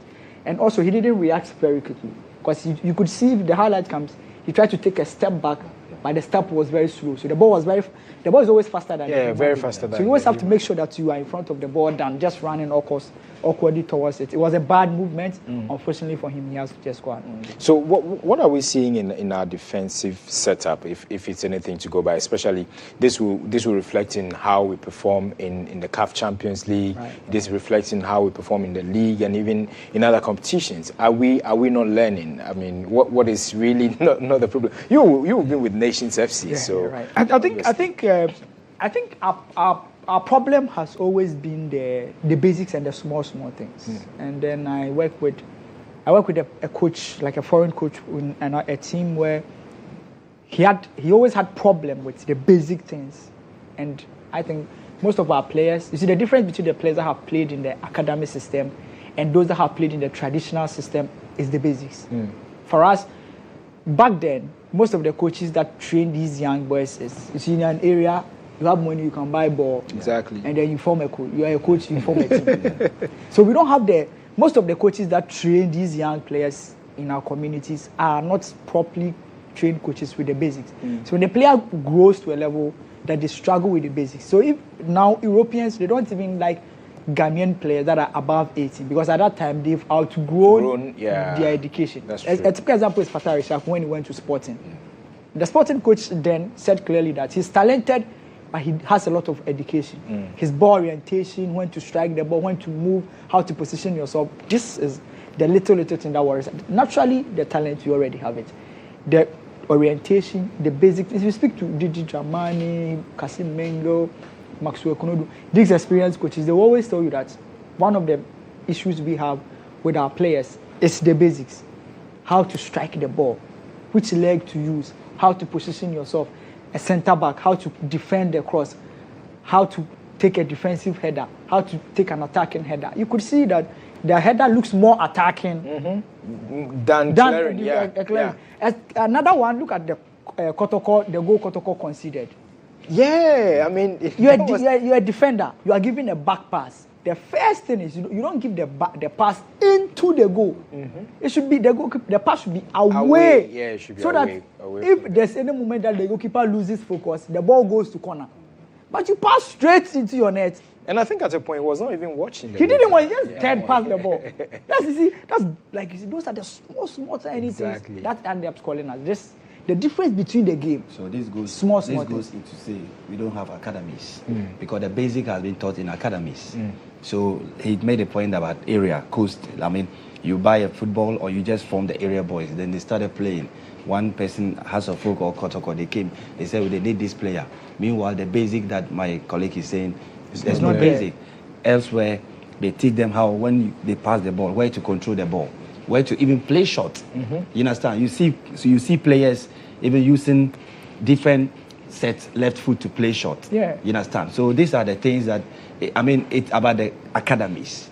Because when you look at House of Folk, the academy, I don't even know what is going on. When you look at all the clubs in the country, we don't have academy. I mean, under 18, under 19, under 20. Elsewhere, Chelsea has under 21. Manchester had under 21. You understand? So this has to do with the academies. The youth, we don't like the youth. youth. Yeah, we don't have I think the FA is... one thing that the FA is doing exactly, now, I think we have to give credit to the FA with that. Because even now, they've been running free courses for youth coaches. Exactly. That's how we need to do it. Get the children to understand the football and the technique. When the person grows, as I was it's not possible. That's why I was about asking that. It's as though for the basics, we rather want to get the basics when we have outgrown the system. And it's not possible. And it's because if I learn how to strike the ball the wrong way and I go instinctively, that's how and football is like split seconds. Exactly. What comes into my mind and that's what I do it. If I don't have it instinctively, forget. Which player balloon the ball to the stand? I think the ball even passed the stand. I think Obin Jr. Obin, yeah. I mean, there was this European coach who said that if you want to score a goal, he was telling me, if you want to score a goal, just let the ball end. He said, just let the ball cross the line. You don't have to kill somebody. That's it. But our players, when they see the net, I think it's an orientation growing up with. I mean, it comes with it, especially in the areas as we're saying. But then we need to give credit also to the FA because they want to implement things like academies for making sure that clubs should have academies. You know, it's an intentional thing they're trying to implement because they realize that the basics, we've gotten it wrong. There have been cracks there. So to fix it or to get the fundamentals right, it's important that you implement such things or you enshrine it in there. And just to add to it, I think the clubs should comply. Exactly. Because if the FA, the Congress, they mentioned, we'll come up with have it, a division to have at least 19-year-old player in your starting 11. Just do it. Like, it helps you yourself. Yeah. You give these players opportunities to play, and sometimes they come out to being the best players. Yeah. And they are the most marketable players. Sure. Because Europe, they want young players because they have more spine and they can play for a longer time. Have a lower team. It helps you. Because if you don't have a lower team, a team like Nations FC will go and pick a Division 2 player. They won't pay a lot of money for the player. Plays in the Premier League, shines, and you come and buy him for a lot of money. So you don't. If you scout and you have a youth team, at least you can promote 2 or 3 players. So what I will add is that the FA will set the rules, but they can't chase all the teams and say, hey, they should chase them. When your starting 11 comes, when your starting 11 is what you're saying is true. But also, I think the club themselves needs to at least, because every starting 11 they have to come and say, you're starting 11, no under 18, so we won't let you play. Come on, I think you should. I think you should. Like they should try and at least understand and comply. Because at the end of the day, it helps us. We train these young players to understand the basics. Because if you watch our football, every Ghanaian. I always say that every Ghanaian is talented. Even in this room, we have 5 boys. 33 million if you bring, if you come with a football, at least you find 2 people that know how to play. Yeah. So naturally, we are talented. But the basics has always been our problem. If we can get the basics right, like we train the kids from under 12, under 10, under 19, a time will come. Imagine, look at Mohamed Kudus, for instance. Yeah. He's so good that Richarlison is saying describing him as a Brazilian. He's a Brazilian. Look, you see the level of, we are taking it for granted, but for a Brazilian to say that he thinks the African is a Brazilian, to tell, Kudus is talented. He had the education. Look at him. Definitely. It's a classical example of what we can get from players that went through the classical education. That's true. Look at Mohamed Kudus. Look at Enes Nyama. Yeah, Kamaldeen Suleiman. Because they had the right education. If they have the ball, they are better than a lot of players. So if we can add the proper education, when to strike, when to pass, how to position yourself, what to do, the right leg to use. Look at Semenyo. Because of his coaching education, he strikes the ball and you don't even know whether he's a right-footed or left-footed. He has a Ghanaian blood. Yeah. Once he gets the coaching education, he's superhuman.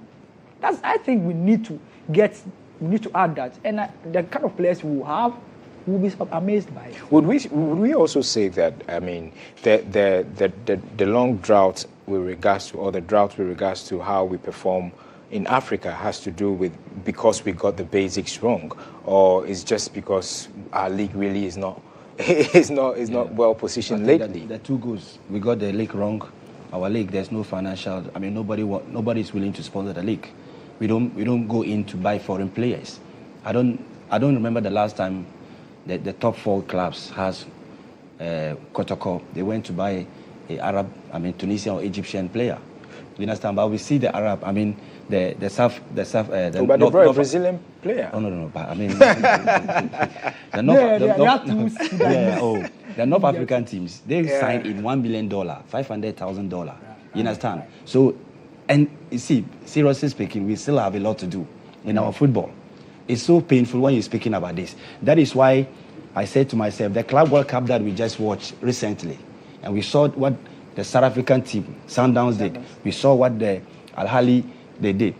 You know, I don't know how many years will it take us to get to that stage. I'm sure it will not be so long. It will be. Let's see. I mean, things are changing. The FA is implementing a few things. Let's see how the clubs also embrace it. But guys, we got to go now. Your quick predictions for the second half.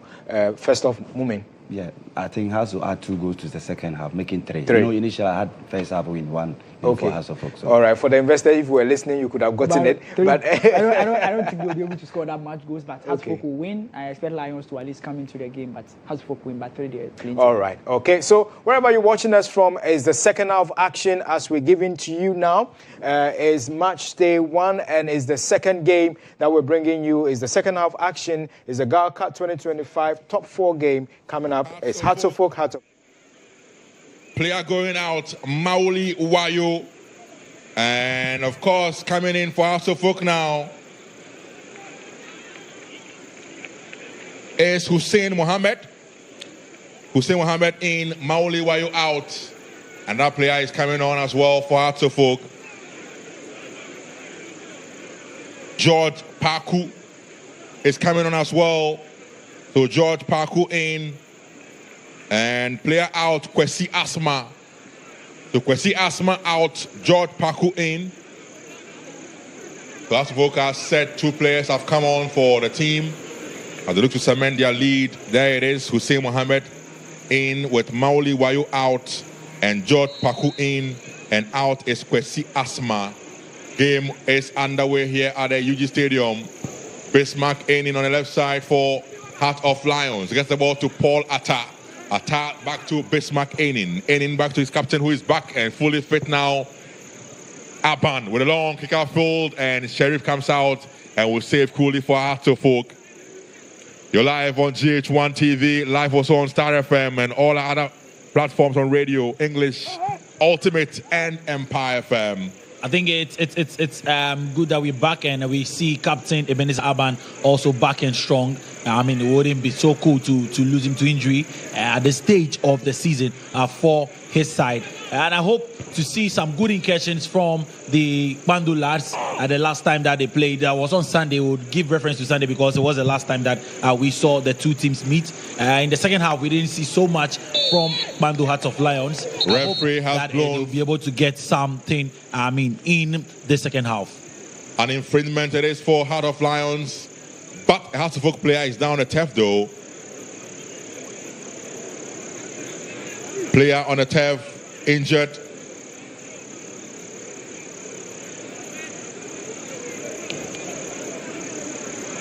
And there he is. One of the new men who just came on, or he's been on for a while. Enoch Esubontin. But there the man is George Paku, the man who just came on for Kwesi Asma. He's fresh and needs to bring some energy into the game. Let's see what he brings into that game. Free kick for Lions. Captain Aban. And then a replay of the action there and a free kick there. That's what happened. Attack brought down by Aban. Sorry, that's Duku rather. So play resumes. Hennessy with a long kick field now. Ball cleared by Ransford Mensah. Looking for the men in attack. Controlled beautifully by Hearts of Oak. A new man who just came on. One of the new men who just came on. Hussein gets the ball in field now to Abdul Karim. To Hussein again now. Cross comes in and that was a poor cross. And now the ball will go for a goal kick for Pando Heart of Lions. Ball rolled down by Lawrence Osei. He gets the ball to his man Danso on the right side. Danso back to Hennessy. Hennessy back to Lawrence Osei in goal for Lions. Osei locates captain for the side in Aban. Ebenezer back to Lawrence Osei in goal for the Kwando lads. He's pressed play now to Hennessy. Hennessy on the ball in his own half for Heart of Lions. Hennessy looks for options. Good one it is. But ball has been blocked and straight to Obinji now flicks the ball onto Freeman. Freeman shoots and it goes off target though for a goal kick. I mean, he's been hoping and longing for a chance like this, and you can just see from him, he took that ball. He didn't raise his head. He knew where the goal would be. But this time, he knew where the goal would be, but the ball went different ways, Benghazi. Well, we were off target from Freeman. Free kick for Hearts of Oak. Sharif. Goal kick for Hearts of Oak and Sharif with that long ball. For Hearts of Oak. Ball headed back by Danso Eche and tussle with Abdul Karim. That's Duku Rada Duku. An infringement for Eche and for Heart of Lions. I haven't seen so much from Duku this. I mean, he's been around. He's been around, and that's what happens. Even in that game in the World Cup, we didn't see him so much. But the player on the tape when it needed, when it was required, he scored that goal. And so that is all about football for me. So you never know, he might get a chance and then score a goal and then put his name in the hearts of the fans of us. An infringement for Lions, and again Bismarck in behind the ball for Kwando Heart of Lions. He's been the man behind all free kick duties for Lions. He has men to look for in the box. Bismarck Enin. Can he get it right this time round? Understand his nickname is Baba Rahman. But that was an interesting one from Lions. He didn't go for the usual cross. Yeah. Went for a pass. I think that was from the training ground. They wanted a set play, but Hearts of Oak were alert, and they thwarted that. They have a goal kick. Effort thwarted by Hearts of Oak. Sharif with a long kick field now. Headed and ball drops. Bismarck in with a clearance for Lions. But it's clearance straight to a Hearts of Oak player, but referee has blown for an infringement though for Hearts of Lions.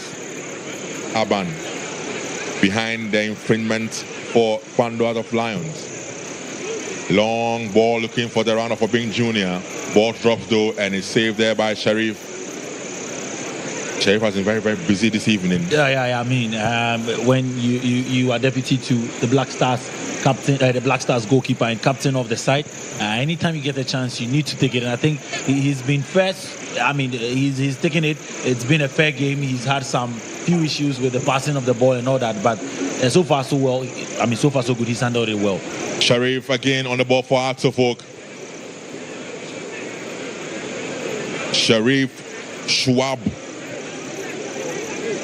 Number 2 to Benjamin Asare, goalie for the Black Stars. A poor pass, but luckily for them, ball has been cleared. He launched those straight with the Hearts of Lions player. Can he say, chest the ball down, but straight to Hearts of Oak player. And Hearts of Oak are breaking into areas now. Hussein on the ball. Options, he picks one up on the left side. Can he get to the ball? Yes, he does, but Danso is first to that ball as he blocks his path, and so out the ball go. Ball is still in play though. Ball still in play. On the ball, Hearts of Oak now on the ball. Oh my word. Chrono control, and out the ball has gone for a throw-in for Heart of Lions. Ball thrown down, and on the ball now is Lawrence Osei. Osei locates captain Ebenezer Aban.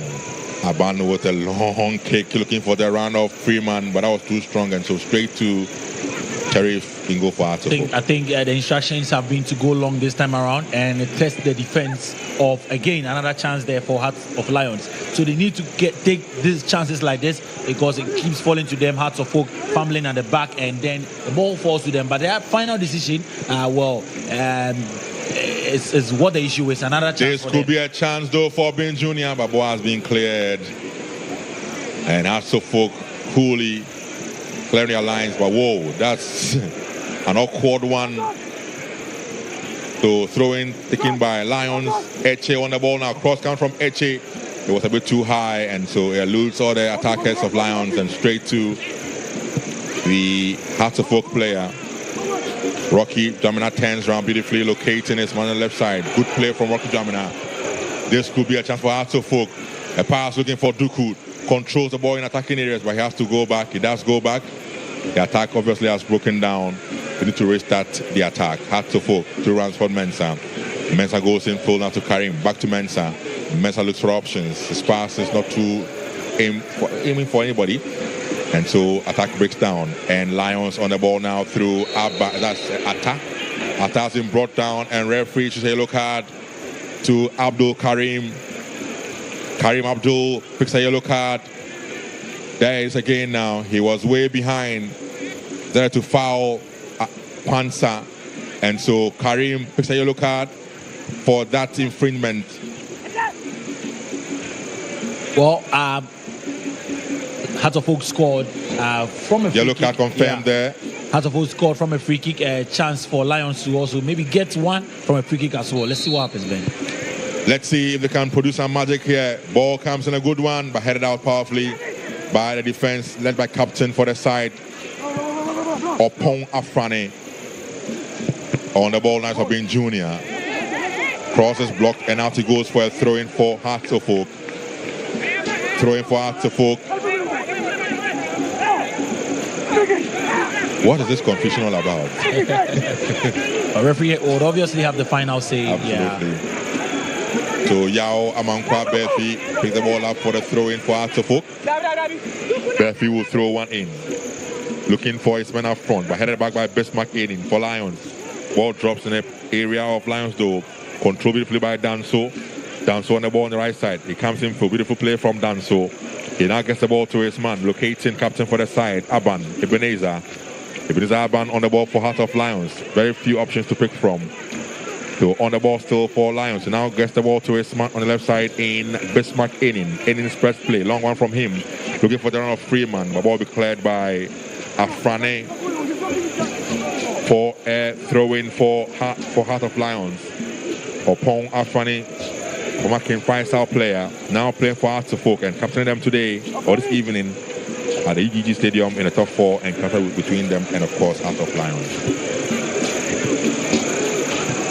This could be a chance for Lions. Enin to Freeman. Freeman and referee has blown for an infringement for Heart of Lions.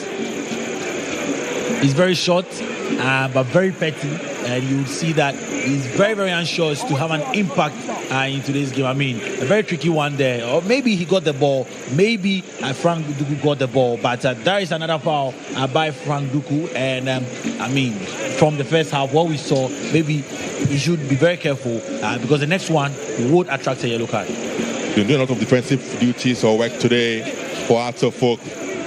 Duku, Frank, he's a forward, former player of Vision FC, now with Hearts of Oak, scored on Sunday against Lions. But you have to get a goal in the game today. So free kick for Lions. Enin behind the ball. And Sharif is very ready as well in goal for Hearts of Oak. Enin has options together with, who will it be? Enin is in there. A good one, and is parried out by Sharif. Done so with effort. Look at it. Good one on target, and Sharif with a save for Hearts of Oak. Corner kick for Heart of Lions. I mean, it just needed that bend on it, and the goalkeeper was right there. And I mean, the taller goalkeeper would have even grabbed that in the first instance. So a good free kick from Heart of Lions. Gradually, they're getting closer to getting the equalizer if they keep playing like this. Again, it's Bismarck Enin. Well, substitution has been effected by Lions. Player out is Atta. Atta is out. And I think Kwesi Pong is on. Kwesi Pong has come on for Atta, who is out. So corner kick for Lions. Bismarck referee having a word with Aban and Abdul Karim. Look at that. The tussle between those two is interesting. Corner kick will come in from Bismarck Enin. A lot of movement in the penalty box of Hearts of Oak. It's a poor effort from Enin this time around and is declared by Hearts of Oak. Poor one for him. A lot of men in the box, and you see the battle ongoing. I mean, when you anticipate a battle like this, all you need is a very good cross. And you look at the man, Freeman again. He's gone in to pick the throw. I tell you that this striker is going to be in the heart of Heart of Lions fans when the season begins, because he's very, very dedicated. Chance for Freeman. The shot coming in from him, but he misses their target and out for a goal. He took a throw, came into the box, and then hit the shot again. And that tells you about his eagerness and readiness, to just make an impact for the Akpini boys. He's so eager to make a good impression on his new employers. Chancey Freeman. Oh, this could be a gift. Chance for Lions. Hit the upright. And cleared by Afrani Opon. That was Kwanzaa. Look at it. Sharif with a gift of a pass. Straight to Kwanzaa. That's rather Aqua. Asias Aqua. And his effort coming off the upright. That should have been a leveler for Lions. That should have been it. I told you that when they play like this, they are getting close to the equalizer, and the corner comes in Ben. This could be a chance. It drops, and again Freeman with a connection, but over the upright for a goal kick. Meanwhile, the big man is on the sideline ready to come on. Well, when it gets like this, you need to call on the big boys, and Coach Masudi Dramani obviously not in the short of viewers, but then we see that yes, Kelvin Oseisibe arriving now to calm things down in defense, because they're looking a bit jittery, a lot of fumbling in there, and I would see Rocky Dramania out, so maybe they might move to a 3-back system because a midfielder out for another defender means that we will see 3 defenders in. If probably one of them will move into midfield, we might actually see Abdul Karim move into midfield or a 3-back system. We've seen them play under Gidi Ramani. The World Cup as well, and then sometime in the President's Cup. So Oseisibe Calvin in for Jamina Rocky. So long kick from Sharif. Ball drops and declared by Bismarck in for Lions. That's offside. That should be offside clearly. Freeman was clearly offside. He got into play, so he's offside. Freeman is a Liberian international. Understand that he's the deputy captain of the Lone Stars of Liberia. And he has signed on for Heart of Lions for the upcoming season. FC Watanga in Liberia. We're live on GHOne TV. 60 minutes now played. Hearts of Oak 1, Heart of Lions 0. Long ball to the Lions half. Controlled and cleared now by Lions. Ball drops though. Ball still in play. Referee has blown for an infringement. There seems to have been a push on Danso, who want to kindly to that push from the Hearts of Oak attacker. That's Ransford Mensah. Game restarts in his own area comfortably. It's Lawrence Osei with the ball. Lawrence looks for options. Long one from him. Noted down by Kelvin Oseisibe with his first touch. Ball in the midfield. Lions. Aban with a long kick. It's good. Ball drops. This could be a chance, and Sharif is first to that ball. Beautiful play from Sharif. The goalie for Hearts of Oak came out of the penalty area and was first to that ball. Good goalkeeping from him, and I think that in the GHALCA top 4 today we've seen brilliant goalkeeping from the goalkeepers, and then of course the timing of the runs. It was timely. He came out, he made sure that he was there before the attacker got there, and then even he didn't panic and he just sent another pass in just that he didn't find his targets. But I think that it was good timing from Sharif. Sharif again with a long kick upfield, headed back by Ebenezer Aban from Lions. Headed back again by Ransford Mensah. Ball drops to Duku. Duku gets the ball in, but they've lost out, and Lions are back on the ball now. Has to poke through Kelvin Oseisibe, will clear the lines. Ball drops, and again the flick or the connection wasn't good. Ball cleared by Duku, and out he goes for a throw-in. Thrown in by Danso quickly.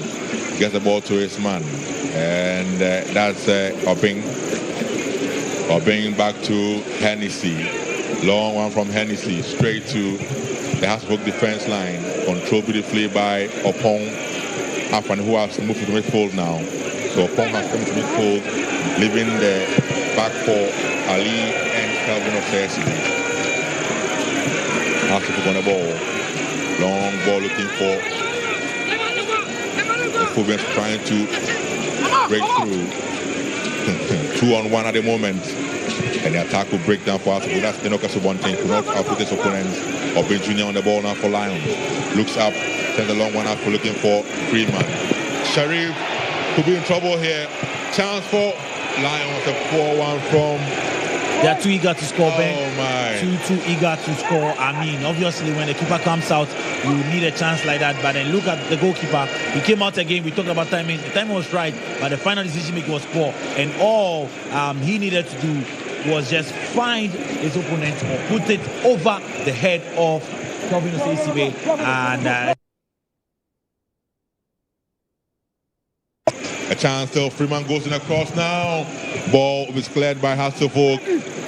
The House defensive shell or shield looking resolute as we speak, holding their own. It's 1-0 for Hearts of Oak over Lions. Samuel Kwanzaa had a chance for Lions, but his connection not good enough. Easily cleared by the Hearts of Oak defense. or you'd have to go back to 2014 when Kpando Heart of Lions beat Accra Heart of Oak here in Accra. Obviously, they've had wins in Kpando, but then for an away win here in Accra, you'd have to go all the way to 2014.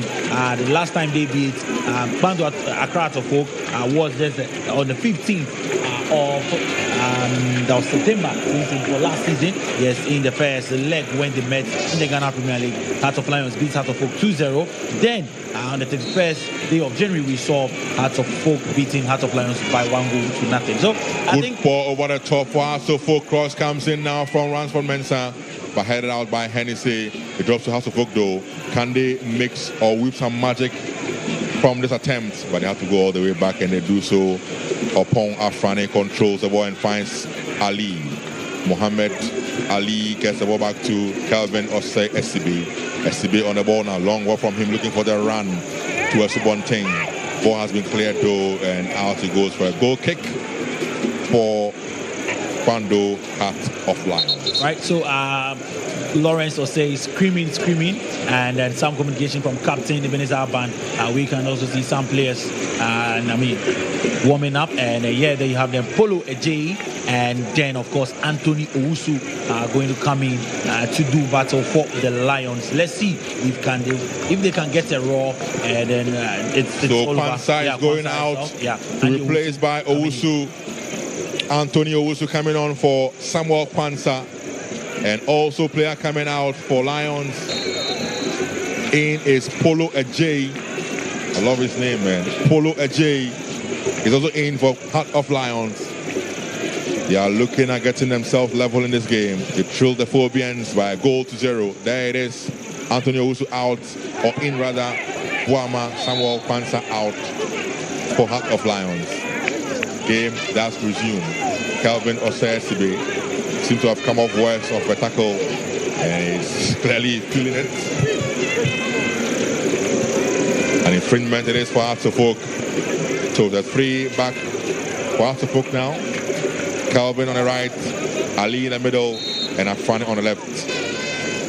Osei Esibe, as always, very, very strong in defense. Get the ball half court now. Beautiful play from Heart of Oak.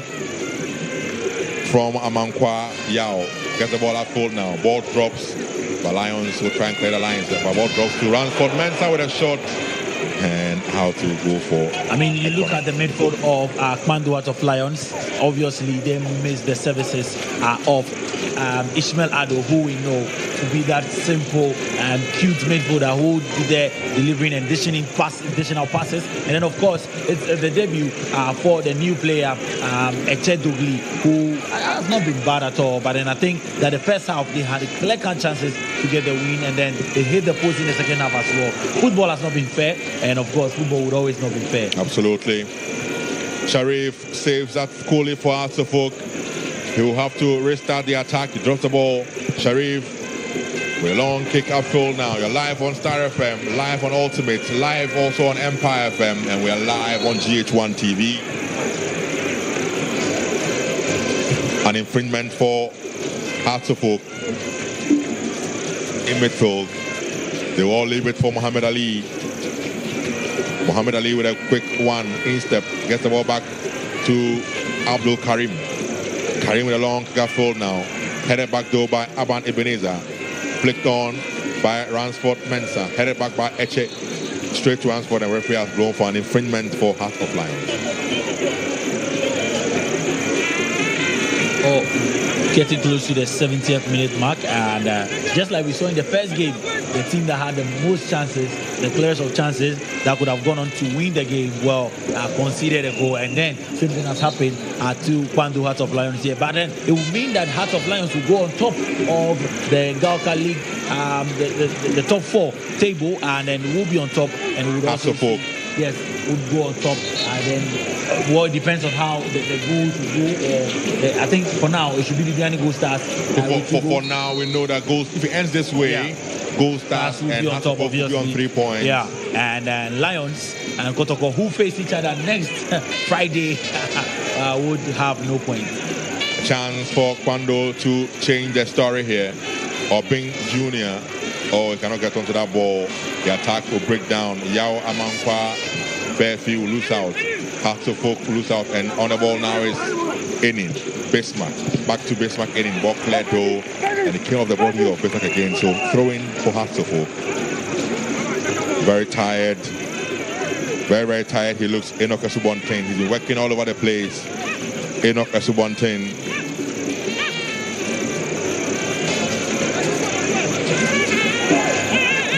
Yawa Mankwa Befi, the right back for Hearts of Oak, picks the ball up for this throw-in.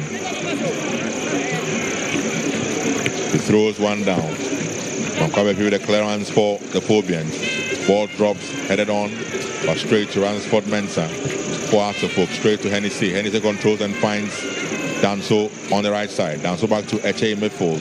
Eche will locate him on the right side now. Good play from Heart of Lions. Beautiful play from Polo Eche. Back to Eche. Eche on the ball to his man, locating Aban. Aban pressed beautifully, but straight to the head though of that's Ransford Mensah for Hearts of Oak. Straight, they will lose out. On the ball now is Polo. Polo Eche.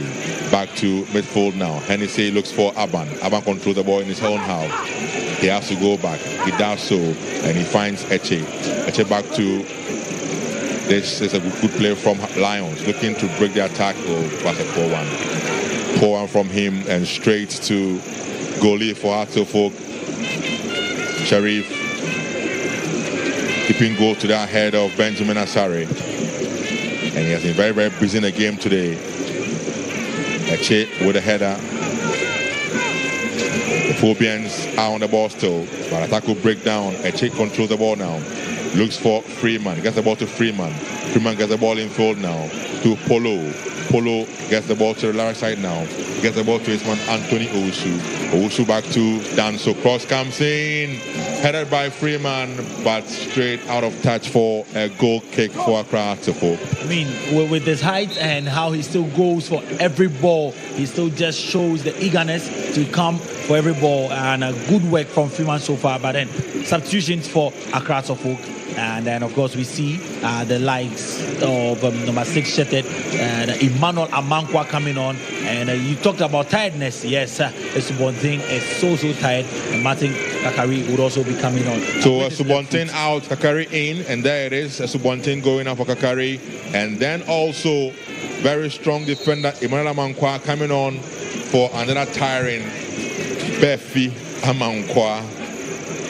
So Amankwa Befi out. Amankwa Emmanuel in for right back. Kakari in as well for Hearts of Oak for Esubontain. Let's see what these two boys or players also bring there for Hearts of Oak. On the ball, Eche trying to look for Obenjuna, who has been very, very quiet in the game today though. I mean, he had some chances in the first half, Sam.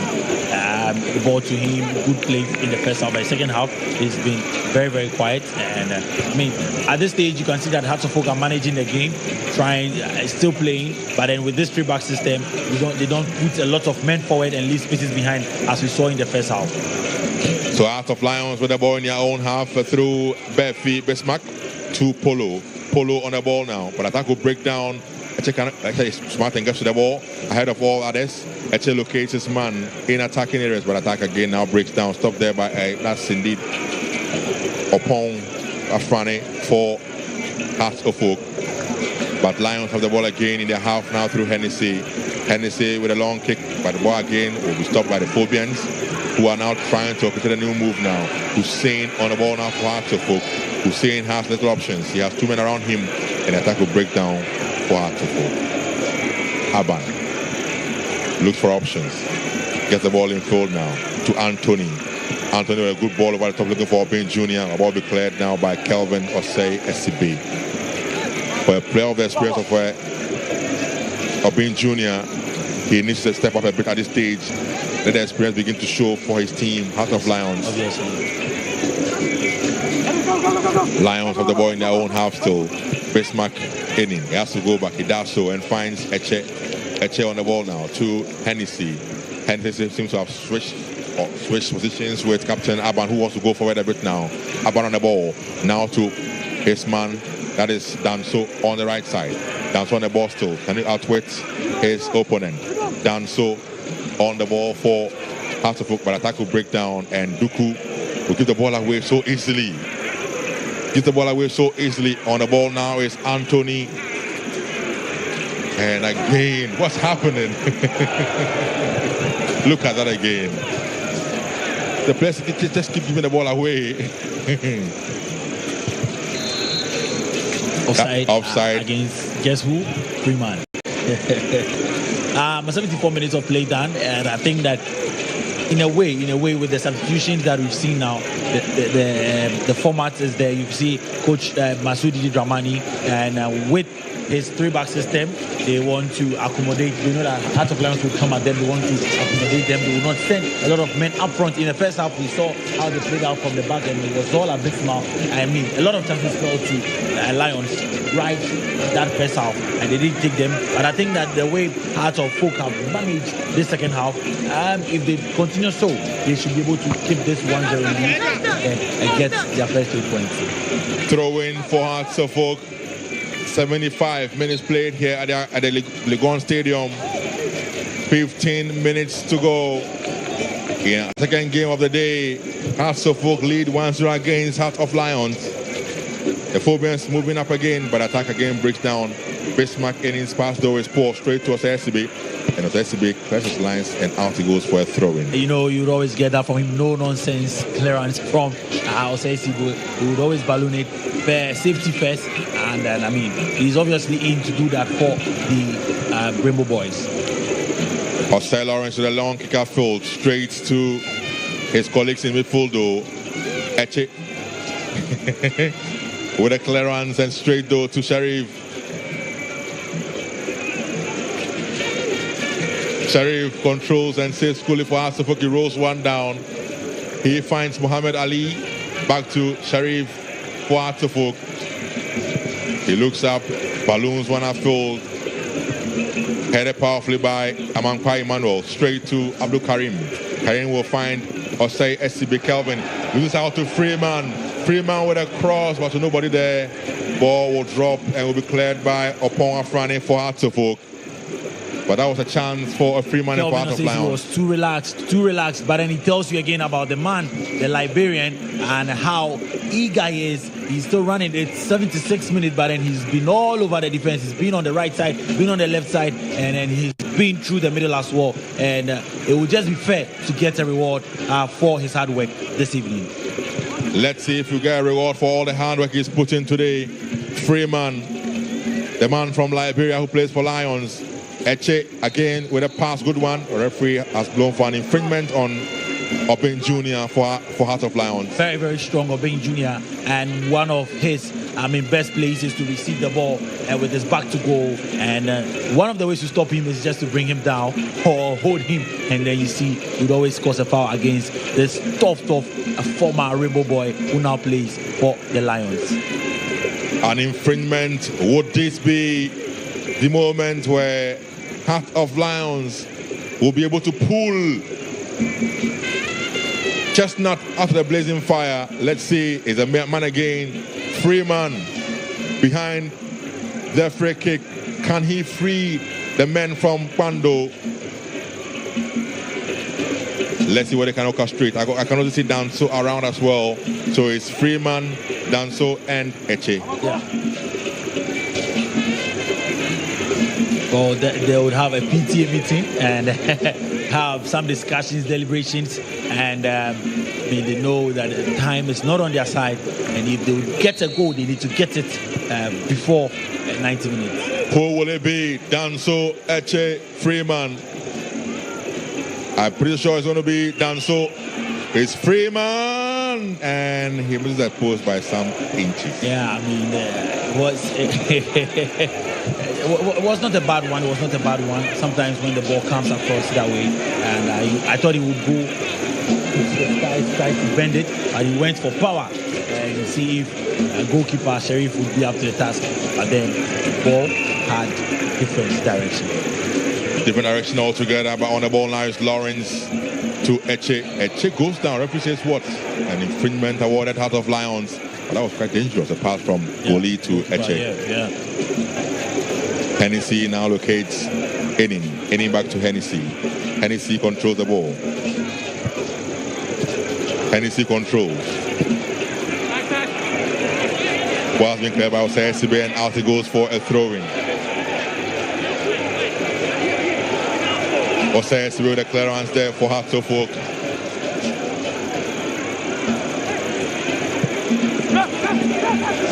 Kelvin Osei Sibe.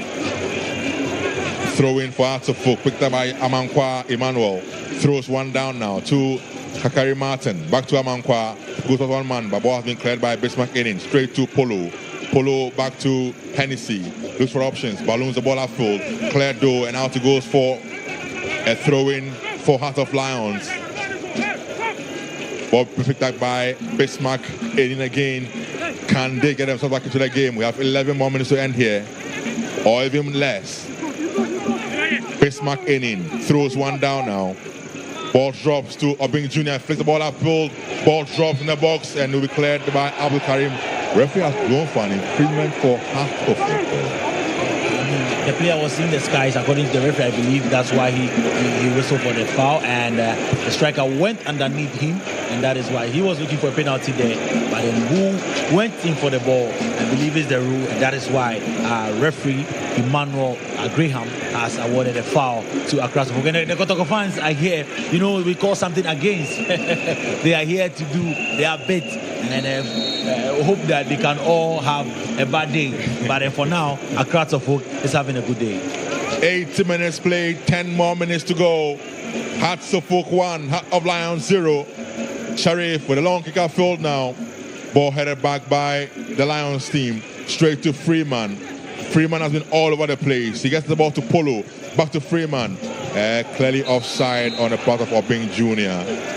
A referee rightly will whistle for offside for Hearts of Folk.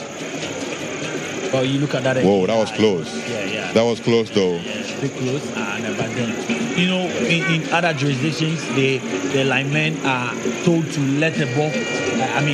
Let ball continue, and then exactly. But then for our side here, when it continues. Substitution there for Lions. Yeah. Bismarck Enin out. Moses Aidem on for so Lions. He's an attacker. Moses striker, and it means that Coach Bashir Hayford is going all out. He knows that they deserve a point in this game, and football is not so. Hearts of Folk now can carry the chance. Get the ball to his man, and it's been cleared. That was a chance for Hearts of Folk. Kakari getting the ball in. But the control by Hussein wasn't good enough. And easily cleared by Lions.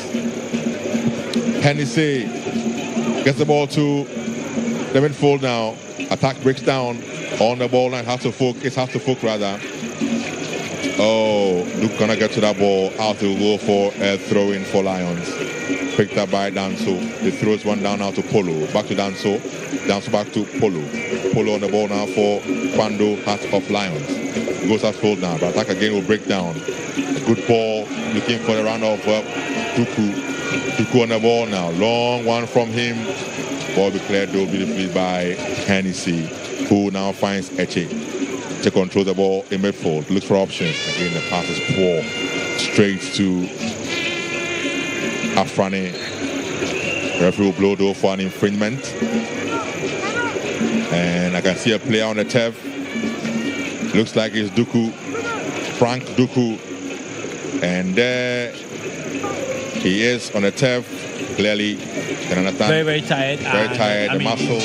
Doing a lot of running for the Phobians. But then, of course, it's one of the ploys that these boys employ when they want to run down the clock. And you see some of people who are here at the University of Ghana Stadium to enjoy some good football in the GHALCA Top for 2025 edition.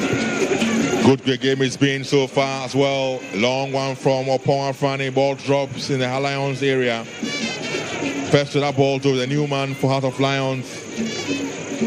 And out the ball go for a throw-in for Heart of Lions.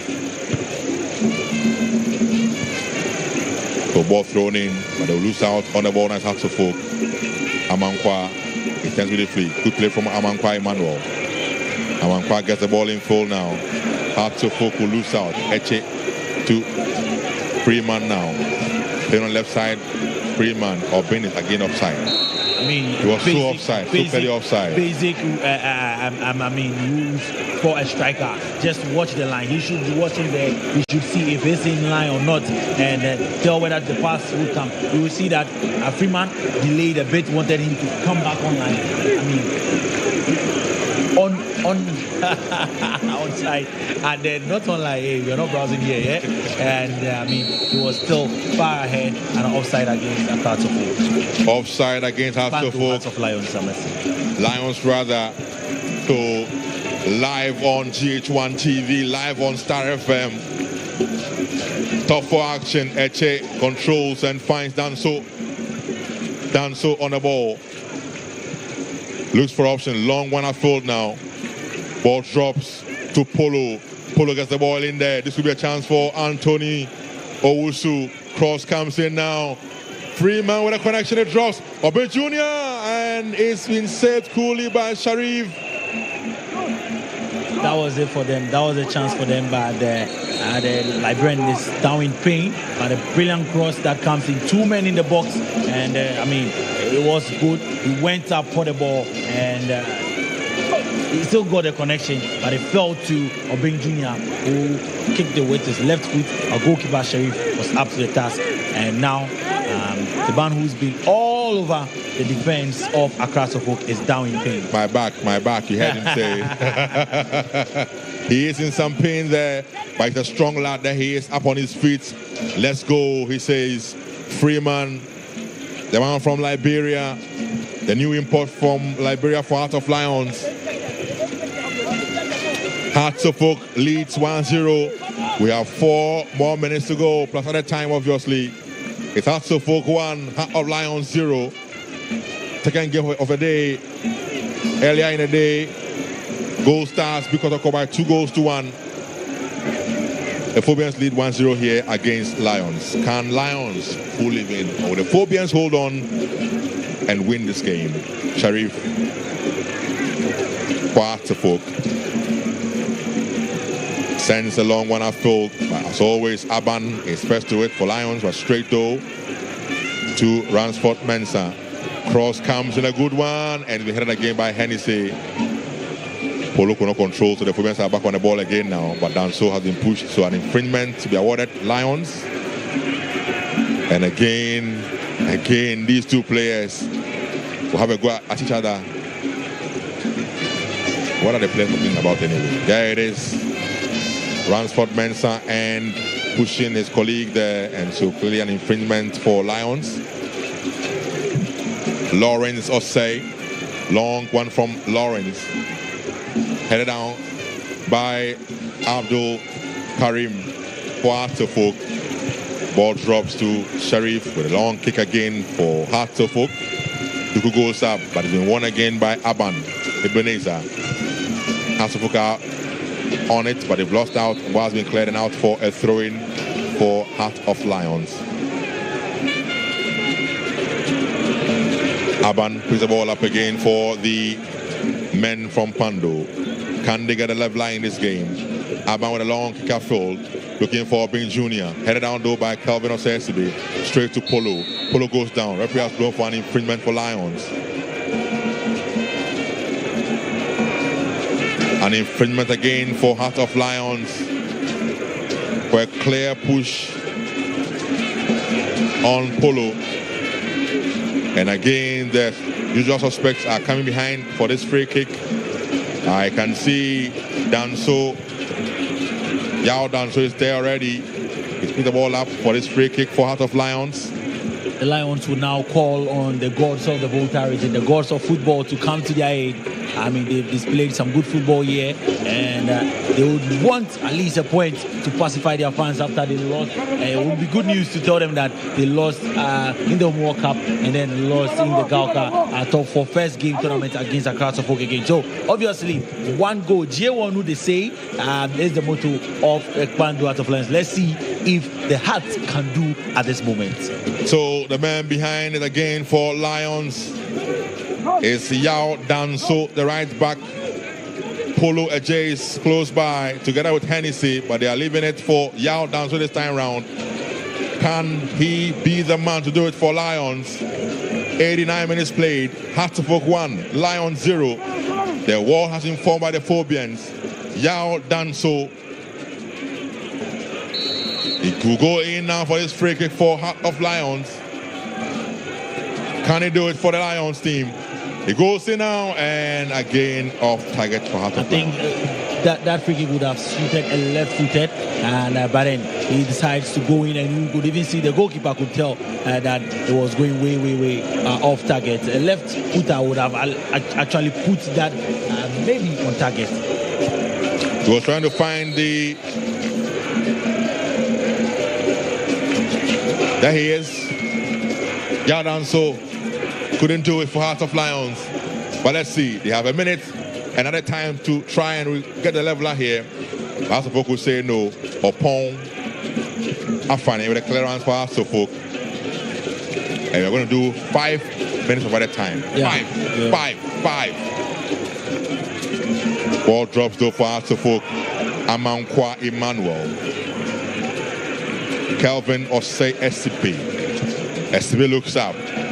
Long one in full. It drops, and that should be a handball. Infringement, yes, for Heart of Lions on Emmanuel Amankwa. He doesn't complain as well. He knows he's guilty as charged. Amankwa Emmanuel coming on, or he came on for Yao Amankwa Benfi. Long ball headed out by Osei SCP as always. No nonsense, Osei SCP. Good ball to Kakari Martin. Looking for Sherry, that's indeed Hussein rather. Hussein on left side. Hussein, a run from Duku. Lights one flag is down. Is it? Or is up? Offside against Hatterford. I think it was so clear. Yeah. What was he doing anyway? He could have just found his colleague and then just get the goal in here. Anyway, game resumes. Freeman. Touch too strong. The ball cleared. Freeman is very tired, Ben. Yao Danso controls the ball for Lions. The Lions haven't had a chance to roar in the game today. The oak tree is standing firm and strong. Beautiful play from Lions. Cross comes in now. Good one. Again headed out powerfully by Muhammad Ali. Ball back to Lions. Headed down and controlled now by Polo. Good play from Polo. Brilliant play from him. Express play to the right side now. Could be a cross. It has come in now, but straight again to Sharif in goal, who saves coolly for Suffolk.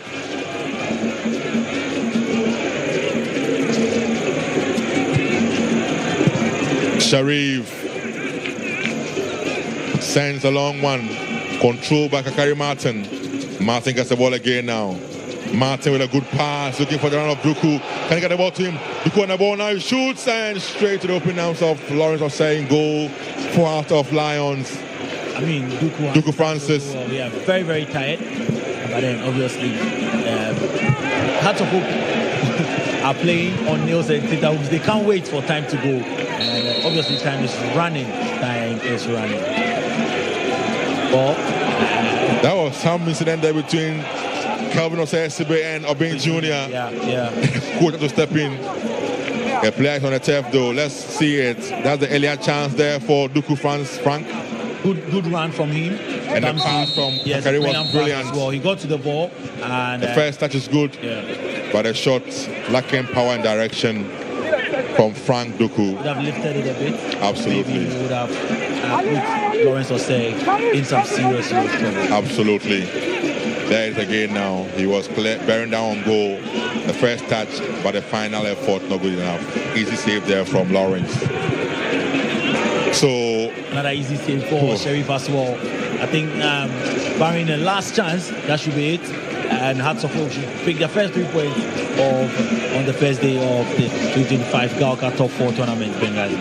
Long ball from Sharif and straight to Eche, who leaves it for goalkeeper Lawrence Osei. Osei balloons one are full now.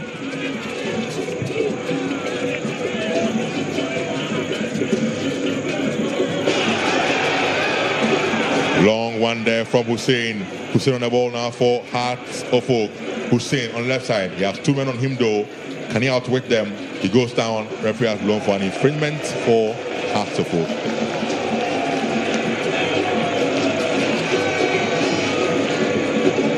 We have just a minute or so left in the game. There it is, Hussein. He had 2 men on him. So an infringement awarded for Hartlepool for that effort from Hussein. And there he is, Freeman on your screens now. Is down. Welcome to Ghana. Welcome to the Premier League. Welcome to Ghana football. You can have the desire, but trust me, you won't be free. No. You won't be free. Free kick for Hartlepool. Ransford Mensah behind that free kick. Ball comes in, but straight to Lawrence Osei, who saves coolly for Lions. He kicked the ball blocked, and what is it? Well, yellow card has been flashed. Mohammed Ali picks up a yellow card for blocking the clearance from Goalkeeper Lawrence Osei. There it is. He blocked the effort from Osei to clear the lines. Look at it. He knew what he was doing, and he clearly could not have been allowed to do that. So yellow card for Mohammed Ali for Hartlepool. There it is, Mohammed Ali. But Hartlepool again will go. Hussein. Ball ricochets on the body and drops, but first to that ball is Hennessy, who looks goalkeeper for the side, Lawrence Osei. Osei looks for options, long kick, and referee Emmanuel Graham has blown for the end of the game here. It's all over here. Hartlepool have held on to their lead and have won the game here by 1-0 over Heart of Lions at the UG Stadium here in Accra. Great game of football there, and then obviously the Bando lads would not be happy, especially with their performance in the first half, and then they actually hit the post. They could have gone on to get that equalizer, but then this time around, the gods of football, and then you see the fans there, the gods of football have smiled at Accra Suffolk, and they picked their first 3 points. Well, Friday we'll see how it goes when Kumasi Asante Kotoko, the new man in the Eche Dogli, who was signed in from Banana Inn, and there you see Stephen Aholu, former Black Stars goalkeeper and former goalkeeper of Heart of Lions as well, and then Yao Obeng Jr. there. But then I think that it is not done and dusted, because there are other games to pick, and Coach Bashir Hayford will surely have some few words for us. Good game. We'll be back on Friday. Absolutely. So it's all over here on match day 1. Second game ending Heart of Lions 0, Hearts of Folk 1. So that's a wonderful game by us, and that's the goal scored by Hearts of Folk by Ransford Mensah, ensuring the Phobia expect all 3 points. All right, so it's all over at the University of Ghana Stadium, and the full-time scores, there you have it. Was that own goal courtesy Ebenezer Aban, the captain of Heart of Lions. What a way to end the evening there for the GHALCA Top 4 Match Day 1 action, games that we brought you here on GHOne TV and on our Go TV as well. We're live also on Star 103.5 FM and also on Kasapa and our other sister stations here. I'm sure you enjoyed this particular game. A lot of people were waiting for this one, and obviously a spectacle by all standards. Great game by both sides, and it ended in favor of the Oak Tree. So the Lion could not roar hard at the Oak Tree. I mean, as hard as it could roar, it could not shake the Oak Tree down, guys. Anyway, let's come back. We'll be going over to the stadium to hear from both coaches, but then a brief summary of how the whole second half panned out. Were we expecting to see something different in the second half of the La Liga? Well, I think I mentioned that it's going to be a close game. There's no way Lions will open up for Hasselhoff to play, and Didi Dramani knows the quality of the Lions team. He knows that Bashir Hayford is a smart manager.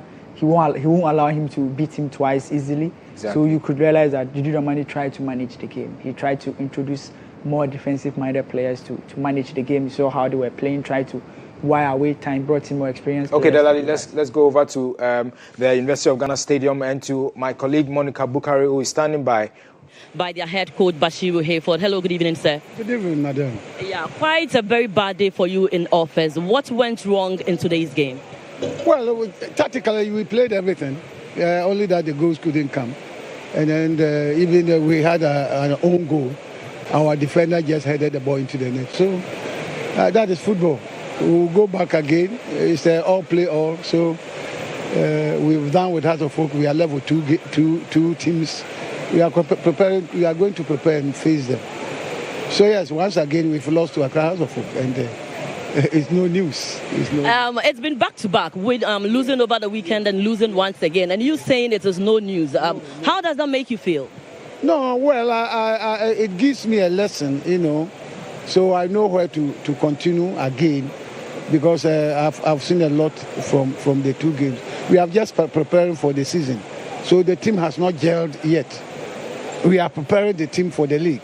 All these things are preparatory matches for the league, and it's good for us.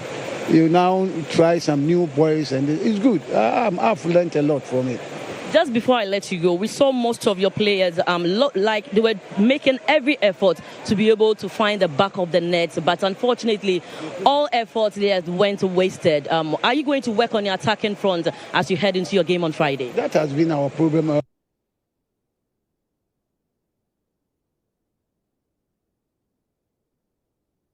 All right, so that was my colleague Monica Bukari there at the University of Ghana Stadium, speaking one of our favorite coaches of all time, Bashir Hayford there. This is a coach, a great coach by all standards, a legend by that standard, if you want to describe him. Anyway, so let's go back to the University of Ghana Stadium. And 2 matches, so we are going to prepare. If we lose to Accra House of Oak, everybody knows that Hearts and Kotoko is not a mere club that you can push up, but we are trying.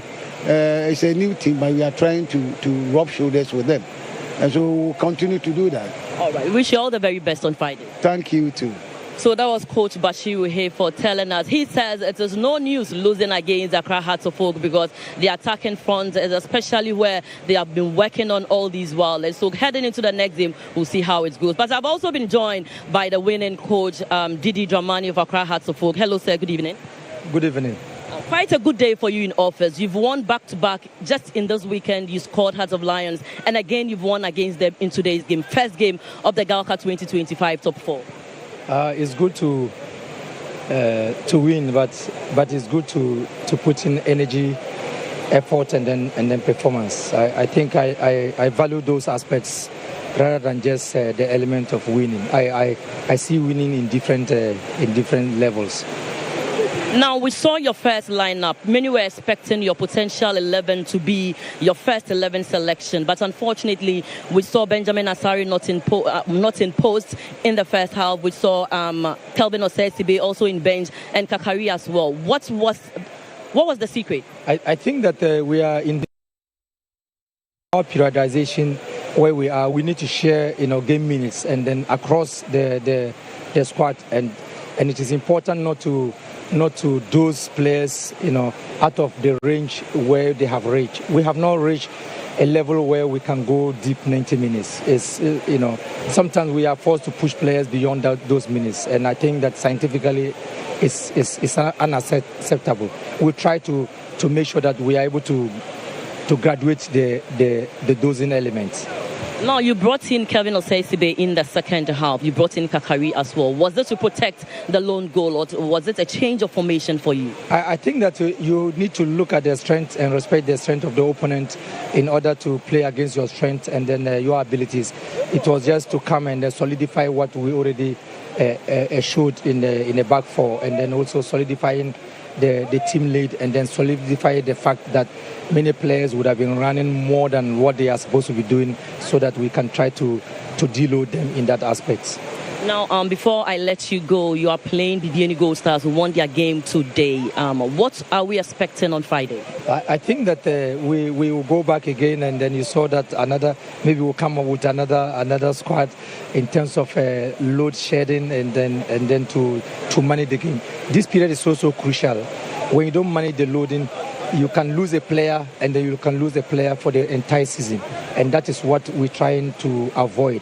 That we don't overdose the player in terms of the game minutes. Your final words to your fans.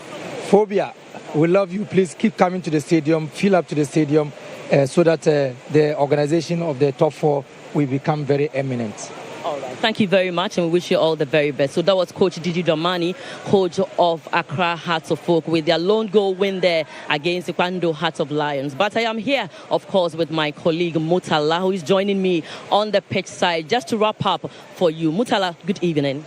Good evening. I've forgotten I'm supposed to not hand over the microphone to you, because you have. Tell me, you watch all 2 games here with me. It is the first game of the 2025 GHALCA Top 4. How do you see the games today? Yeah, clearly for the lovers of football, you will enjoy the moment, you will enjoy the atmosphere. The 2 games that we have watched here this evening shows you that there's something in the locker. And I think that if the games, the standard of play, the first game we watched, Bibiani Gold Stars and Kumasi Asante Kotoko, top game, the most prepared team got the victory. The second one we watched, early stages, you realize that the folk were not themselves, especially probably because of the changes that Coach Didi Dramani did to the team. Most of the first team players were on the bench. But Kwando Hearts of Lions also did not play badly at all. But to be beaten twice by the same opponent, sometimes it is a difficult thing in football to take. They tried as they could. This second half,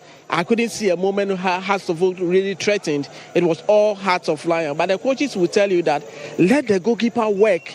All the shot that he had off target and all of that, that cannot win you football. But I think that Coach Bash, his squad will go back. And for Hearts of Oak, they think that good starts, Kotoko in the mix. Probably Didi Dramani and Zito will be thinking, look, is it a moment now? How do I approach that particular game? But I think for the Phobians, they will be happy. Those who have dropped point will be thinking, what will be the strategy? Right. But I think that on all these 2 games that we have watched, brilliant football. Brilliant games by all 2 teams and all 4 teams in the GHALCA 2025. From the pitch side here, my name is Monica Bukari, and I did this with Mutala, my colleague. But we are assuring you that on Friday we'll bring you exactly what you have been watching on GH1 TV, Star FM, Kasapa, and across all EIB network platforms. Get ready for more action from EIB Sports. All right, so thank you very much, Monica Bukari and Mutala Mohammed there. Okay, so let's now turn attention to the studio. We'll be bringing you a few highlights of games that have been played today. First off, we'll show you that of how Bibiani Gold Stars won in their game against Kotoko, a few of the highlights there. For those who are now tuning in and could not watch the first game in the afternoon, we'll bring you highlights of the goals and how those goals came about. But let's focus on this one, this important game. Hearts of Oak at home, and they welcomed Hearts of Lions. They're all playing here, but Hearts of Oak, you know this is where they are based. But, interestingly enough, Hearts of Lions was also based here in Accra, and I'm wondering, was the plan that, because initially, the top 4 was going to come off in Kumasi, and then later on plans has to change, and it was brought close here. But then we've seen a good game. Both coaches, you heard Bashir Hayford, you heard Coach Didi Dramani, and we were alluding to the fact that Didi Dramani has transformed, or is in the process of transforming Hearts of Oak, if it's anything to go by. I mean, what should we expect under his tutelage going into this season? Well, obviously, I think when Hearts of Oak signed him, I did a video that I said, immediately Hearts of Oak signed Didi Dramani, they became title favorites. Wow. Because if you know him and at that time, I have not even watched him coach the team, but you know Didi Dramani, you know what he has been able to do. Unfortunately for him, the last time we saw him coach a team was with the Black Stars B, and they failed to qualify. So we thought, but no. Didi Dramani is a talented manager. He knows how to coach players to get them to do well. He's that kind of managers that they need time to grow the players to understand how he wants them to play. He gives them a lot of information. So he didn't excel with the local Black Stars or the Black Stars B simply because the time was minimal. So the coaching education was not early for him to get the players to understand how he wants them to play. But once he gets the time to stay with these players, obviously, automatically he will transform the boys. And I think even when he played his first game against Kotoko in the President Cup, you could see glimpses of what he wanted to do. And once he got the time to coach them well, you could see the football they played. And I think in the President Cup, it was obvious. You watched them today in today's game, and you could see a clear indication of how a coach wants players to play. And I always say that in football, results will always come. You can win games, you can lose games. but it's about how the team plays and whether indeed when you are watching the game you could see an input of a coach and how he wants them to play. You could see the first game or the first half, it was not his favorite starting 11 because the confidence to even play newly promoted, newly signed players in the first opening game should clearly tell you that he was not even chasing for the results but managing the game time, as he said in the post-match. He said, it's in as much as he wants the results, it's also a chance to text the players and prepare for the coming season. So you have to manage the game time. Most of the players that played in the President Cup, he benched some of them. The Homework Cup, he benched some of them to switch up and give everybody enough playing time. And that's what happened. For him, I think Hasbrook fans will look at this and say, well, we have a manager, in him, things can be great. He automatically makes this House of Folk team a title favourites in the Premier League. And every game that they've played under him, they've been competitive. Even if they've lost, they've played an excellent upgrade of football. And that's what you need. And he has also developed the individual players. The instructions has been good. If the players will be humble enough to learn under him, he can transform some of the players into great footballers that can even help them and help their career and also help the club. Because yes, the results may not be, some games he may not win, but as a footballer, he's a coach that you would wish to play under because he gives you good instructions. He teaches you how to play and how to understand your role as a player. So for me, he's a teacher, and as a footballer, these are the things that you need. And for a club like House of Folk, they would always want a coach that would give them hope and inspire good performance. And that's what he does. And I think so far he's been doing that. Great. So from wherever you're watching us from, a lot of people watching from the diaspora, from the United States, United Kingdom, in Germany. Kweku Asari Foko is watching us live, getting so many messages there. But the game that we brought you just ended, a few highlights there on your screens. It ended 1-0 in favor of Accra Hearts of Oak, who are in contention to win this GHALCA Top 4. They say they are going to win it. It's going to stay here. They started it with the Homework Cup. Still, the Homework celebration seems to still be going on. It's not over yet. So it looks like they want to eat more pokpoi with this one as well. Anyway, so let's see how it goes because, hey, Bibiani Gold Stars is also in contention. A tough knock to crack. They might be the miners. They are not mining gold this time here in Accra. They want to mine 3 points. Points away. They want to mine and carry. Anytime they see gold, they want to carry it away. They won the Ghana Premier League. They've seen gold this time in the trophy that is being presented, and that is what is at stake. Games are coming up on Friday. We'll be updating you on that. But then before that, let me ask you, Mumin. Again, what does Coach Didi Dramani brings to the table, especially looking at, his impact so far with clubs he's coached. We've seen what he's done in what he did in Nordjylland. He came back again to the Black Stars fold to be on the bench and what have you. It tells you technically they know how gifted he is, and bringing that to the fore. Would we say Hearts of Oak did the right thing by getting Ouattara to go onto the board? To allow for Didi Dramani to dictate the pace on the touchline. I think that's what they did. That's perfect thing to do, because if you really know Didi Dramani and you know his tactical and his quality, you won't doubt him. When he started his football career, he started with the women football back in Tamale, and before he went to Kotoko, Kumasi Asante Kotoko, a lot of people were saying, why Mashoud Dramani in Kotoko? But if you go back and check the records in Kotoko, he won the league back to back. That's true. You understand? And we have seen the various clubs that he has coached. So for me, what I think Haas has to do is, because Haas has to just give him the necessary support, give him the players. Give him time. When you give Didi Mashoud Dramani time for 2 years, he's going to win a lot of trophies for the club. Because I have known Haas.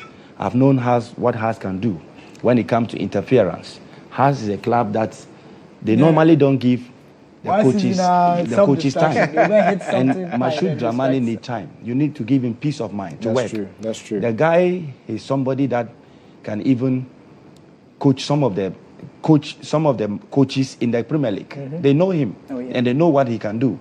So when you listen to Mashoud Dramani, when he speaks, it's like he's speaking the minds of the likes of Ancelotti and Jose Mourinho and Pep Guardiola and co. And this is the guy that I've known for a long time. And when he's talking to a player, he knows how to talk to the player. Psychologically, these days we don't call them coaches. We call them managers, because you need to manage the players too.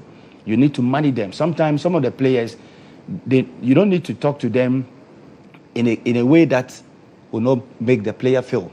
And Didi is somebody who knows this player. This is how I'm going to talk to him. This is how I'm going to approve this person. So for me, I think that Haas is going to be one of the teams that clubs will be like, I don't want to play against in next seasons to come, because I foresee what Didi is going to do because of the progressive, how he started the team, building the team.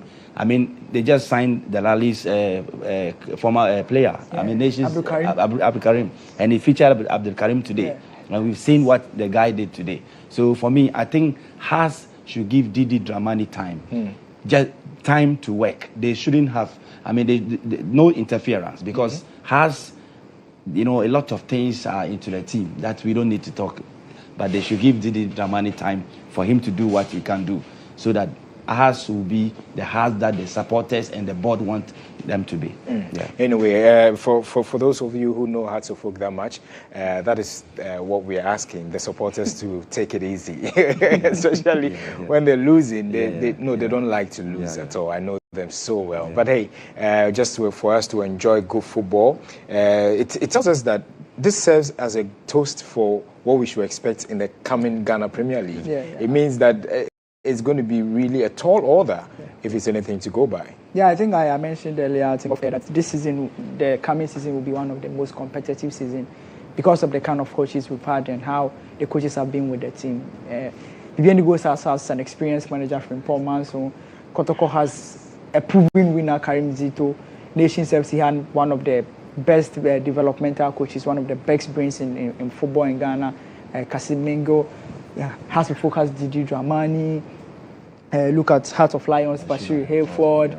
If you go to even the recent teams have experience, like players coaches that understand the game. Even those with young coaches are doing brilliantly well. People that understand. Dreams FC has Wilfred Dormon, one of the brilliant managers in the game. If you go to these young apostles and the like, these are teams. If you look at the teams around, even those that don't have the experienced managers, they have young, brainy coaches that are excellent. I've always said Ghana, we have excellent managers around. We've always needed the support and the resources to play. And I think I'm excited that the DFA is investing this level of money, which will make it more competitive. Because one referees are being paid well, so there will be more proper checks and balances. Two, there's enough money to start the season with. $1 million.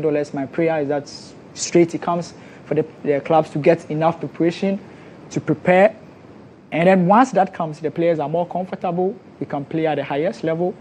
And for me, and now most of the games will be on TV because of the broadcast, right? Yeah. Clearly, we are doing basic things to get the league more competitive. Once the results becomes competitive and the results are not predetermined, I think on any day, look at the game we watched today. Excellent football. I think officiating to top excellent. Notch. Imagine a Ghana Premier League game like this. You watch, you come back and watch again. The pitch wasn't good, but we are still talking about the football. So you see, sometimes the pitch will not be as good as what you expect, but if the football is good, we will talk about it. So for me, I think whatever it is, the players and the quality has always been there. The extract is what matters, and for me, if we can do those things, next season will be one of the exciting seasons for all of us. That's quite interesting there. Okay, so let's look at how the table looks like currently. We'll be bringing you who is topping what. So it's ready. There you have it. We currently have Gold Stars on top. They've played a game. They've won one with 3 points there. So Hearts of Oak there. They've also played one with 3 points. And then Hearts of Lions, no points at all. Kumasi Asante Kotoko lying bottom place. So that's how the table looks like after the games have been played today. So, so this is unofficially out. from us. So the official one, when we bring the official one, definitely we'll put it. So this is how we are projecting it for you, and this is how the table is going to look like. Most likely will be like this because because Kotoko conceded in their game 2 goals. They conceded 2.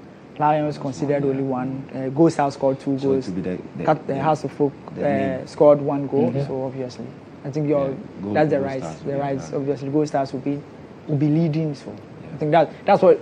But we just always have to wait for the competition organizers to be to be fair. That's what it's going to be like. I think the next game is what will look most likely how House of Folk Goal Stars game will most likely determine who becomes the champion. But I think so far it's been excellent.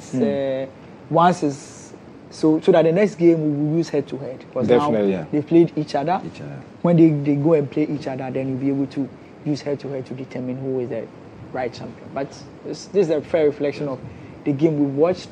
I think Goal Stars obviously played a more tougher opponent as compared to Heart of Folk. Because obviously Kotoko is more tougher than Heart of Folk, Heart of Lions, and then they managed to beat them. Heart of Folk themselves, they always say football beat the opponent who is in front of you. They got Heart of Lions, a team that have, and it's more difficult when you play a side and you are going to play them again instantly. So obviously, the Lions had the benefit of hindsight to prepare against the GHOne side and approach the game differently. And you could see, so it was movement and fine margins. It was an old goal that was different. So you could see it was a game that has draw written all over it, but it's just more of experience. House of Folk is House of Folk, So they used the experience, the character, and I think that's what helped them. They had the character ahead of Lions, and they took advantage of it. But in terms of football, I think Lions were great in total. Even in the second half, if you look at the first half, Has played the first half very well. Second half was different game altogether. So I think that Bashiru Hereford, he came with a different tactics in the second half because the first half was different. So if they had played the second half like the first half, things would have been different. So like he said, interview, he said, I'm preparing the team. They have not gelled up. So this is just a preparation, and I think that looking at him at the bench, he was calculating his mind that no, this is not the kind of team I want to build. There's still progressing in terms of how I want to build a team, and he will also respect the fact that he played against a certain House of Folk. You understand? This time the game has changed because when you wear House JC or you wear Kotoko JC, no matter how it is, you need to play. It doesn't matter how you perform on the pitch. Just defend. Like you made your first analysis about Didi defended the game. He didn't want to concede. He managed the game with his defensive setup of play. So I think that all the same, the game has been a fantastic game. And I think if you look at Heart of Lions, for instance, these are young players that they are building. Look at Eche, for instance, who we all think is perhaps the man of the match of the game. He's from a Division 2 side, Banana in FC. Walks into a Premier League team and dominates play. Look at, I was jokingly saying that Freeman at Bando will be a trouble. If you go to he'll give you 3-0. Because look at the kind of football he played, very workaholic. If he gets you at Bando with the fans behind him, you leave with 3-0. And this is the kind of football this is the kind of player that Bashiru Ford would like. Once they just announced him last week. So he's not been able to understand his play. But we could all tell that he's workaholic. He would love to move around. He would love to rush the players. If they understand how he plays, he's also good in the air. Come on. If he gets you 2-0, 3-0. Because Didi Ramani's side has one of the best left backs in this game. Someone who has the ability to give in-swing crosses. So if he finds that mojo and their pattern is based on find the striker in the box, find the right passes, it's going to be a tough game. And for me, I think that's what he would want. Understand the players. And it's an off-season tournament, a pre-season tournament. You use it to prepare your squad. In as much as the resource is very important, what you need is a team that you can compete in the season. And he said, "This is how we are playing. Come on, we are Heart of Lions. This is Hakka. They are top side. They are basically favorites. Every game they play, they are favorites. So for you to at least, and I think they've punched above their weight, and that's why when they play against House of Folk, we expect them to compete. But naturally, no disrespect to Lions, is a tough team, a world traditional team, but obviously has to focus. So I think they've done well. Both coaches have showed up. Bashir Hayford, he will go and tell his boys, come on, you guys played, you guys gave a good account of yourself. And surprisingly, they are one of the teams in the Premier League that plays excellent football. And anytime you play against them, you know that you are going to enjoy yourself. You're going to enjoy good football. If you watch them play, you could see that, this is an exciting team. Sure. And that's what we want. We want a team that will give you exciting football. Yeah, some of the teams will compete for titles. Those that want to compete will grind results and win. But the rest of the teams play good football. And the good football is what the fans want to enjoy. Exactly. Because if Pando wins, if Heart of Lions wins the league, praise the Lord. If they don't win, I don't think a Heart of Lion fan will say sack the coach because Bashir Hayford didn't win. Obviously not. So you master that, you give them good football, and you see if you can make some transfers and get some players and build money. Exactly. And still remain in the top 4, hopefully for next year as well. Let's check out games coming up on Friday. These are the games you should expect coming up on Friday. Mouth-watering games. Obviously, looking at how the standing is, Friday is going to be a tough cracker. Obviously, you know the state of Heart of Lions losing today. Kumasi Asante Kotoko also losing today. Match day 2 on Friday promises to be a cracker. At 3 p.m., make sure you don't miss it for anything. Join us here live on GHOne TV and on our Go TV as we bring you that game here as well. So who is going to take the 3 points, or are they also going to share spoils? And what's the table going to be like on Friday? And the game in the evening also that we'll be bringing you later on Friday happens to be Gold Stars, who won their game against Asante Kotoko. They will be up against Heart of Oak, who also won their game today. So these two sides also have 3 points and they are meeting each other. Friday, it's going to be an interesting day. And thank God it's Friday, and it's going to be in the evening also. See, the big game, you understand? The weekend starts on Friday, and interestingly enough, see, somebody's party will be spoiled. Because should Hearts of Oak lose, I wonder what the story is going to be like. And should Gold Stars also win, then it's going to be a different thing altogether. I'm sure the miners are going to come all the way from Bibiani into Accra to storm here ahead of Sunday. Anyway, guys, thank you so much, Delali. Thank you so much, Mumin. We're really grateful for having you in the studio. It's been a great time with you, gentlemen, from afternoon till now. They've stuck with us here. And thank you also for making us your number 1 choice when it comes to sports. And obviously, we're bringing you live coverage of this particular one. We told you we were bringing it to you in your various homes. And indeed, we have. Match day 1 is over. Obviously, you can expect us on Friday as we bring you match day 2 and those interesting games. All right. My name is Joel Adume Champong.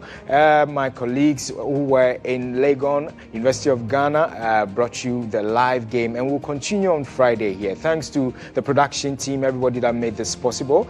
We say keep enjoying our shows here on GHOne TV. God bless. See you same time on Friday. Bye-bye.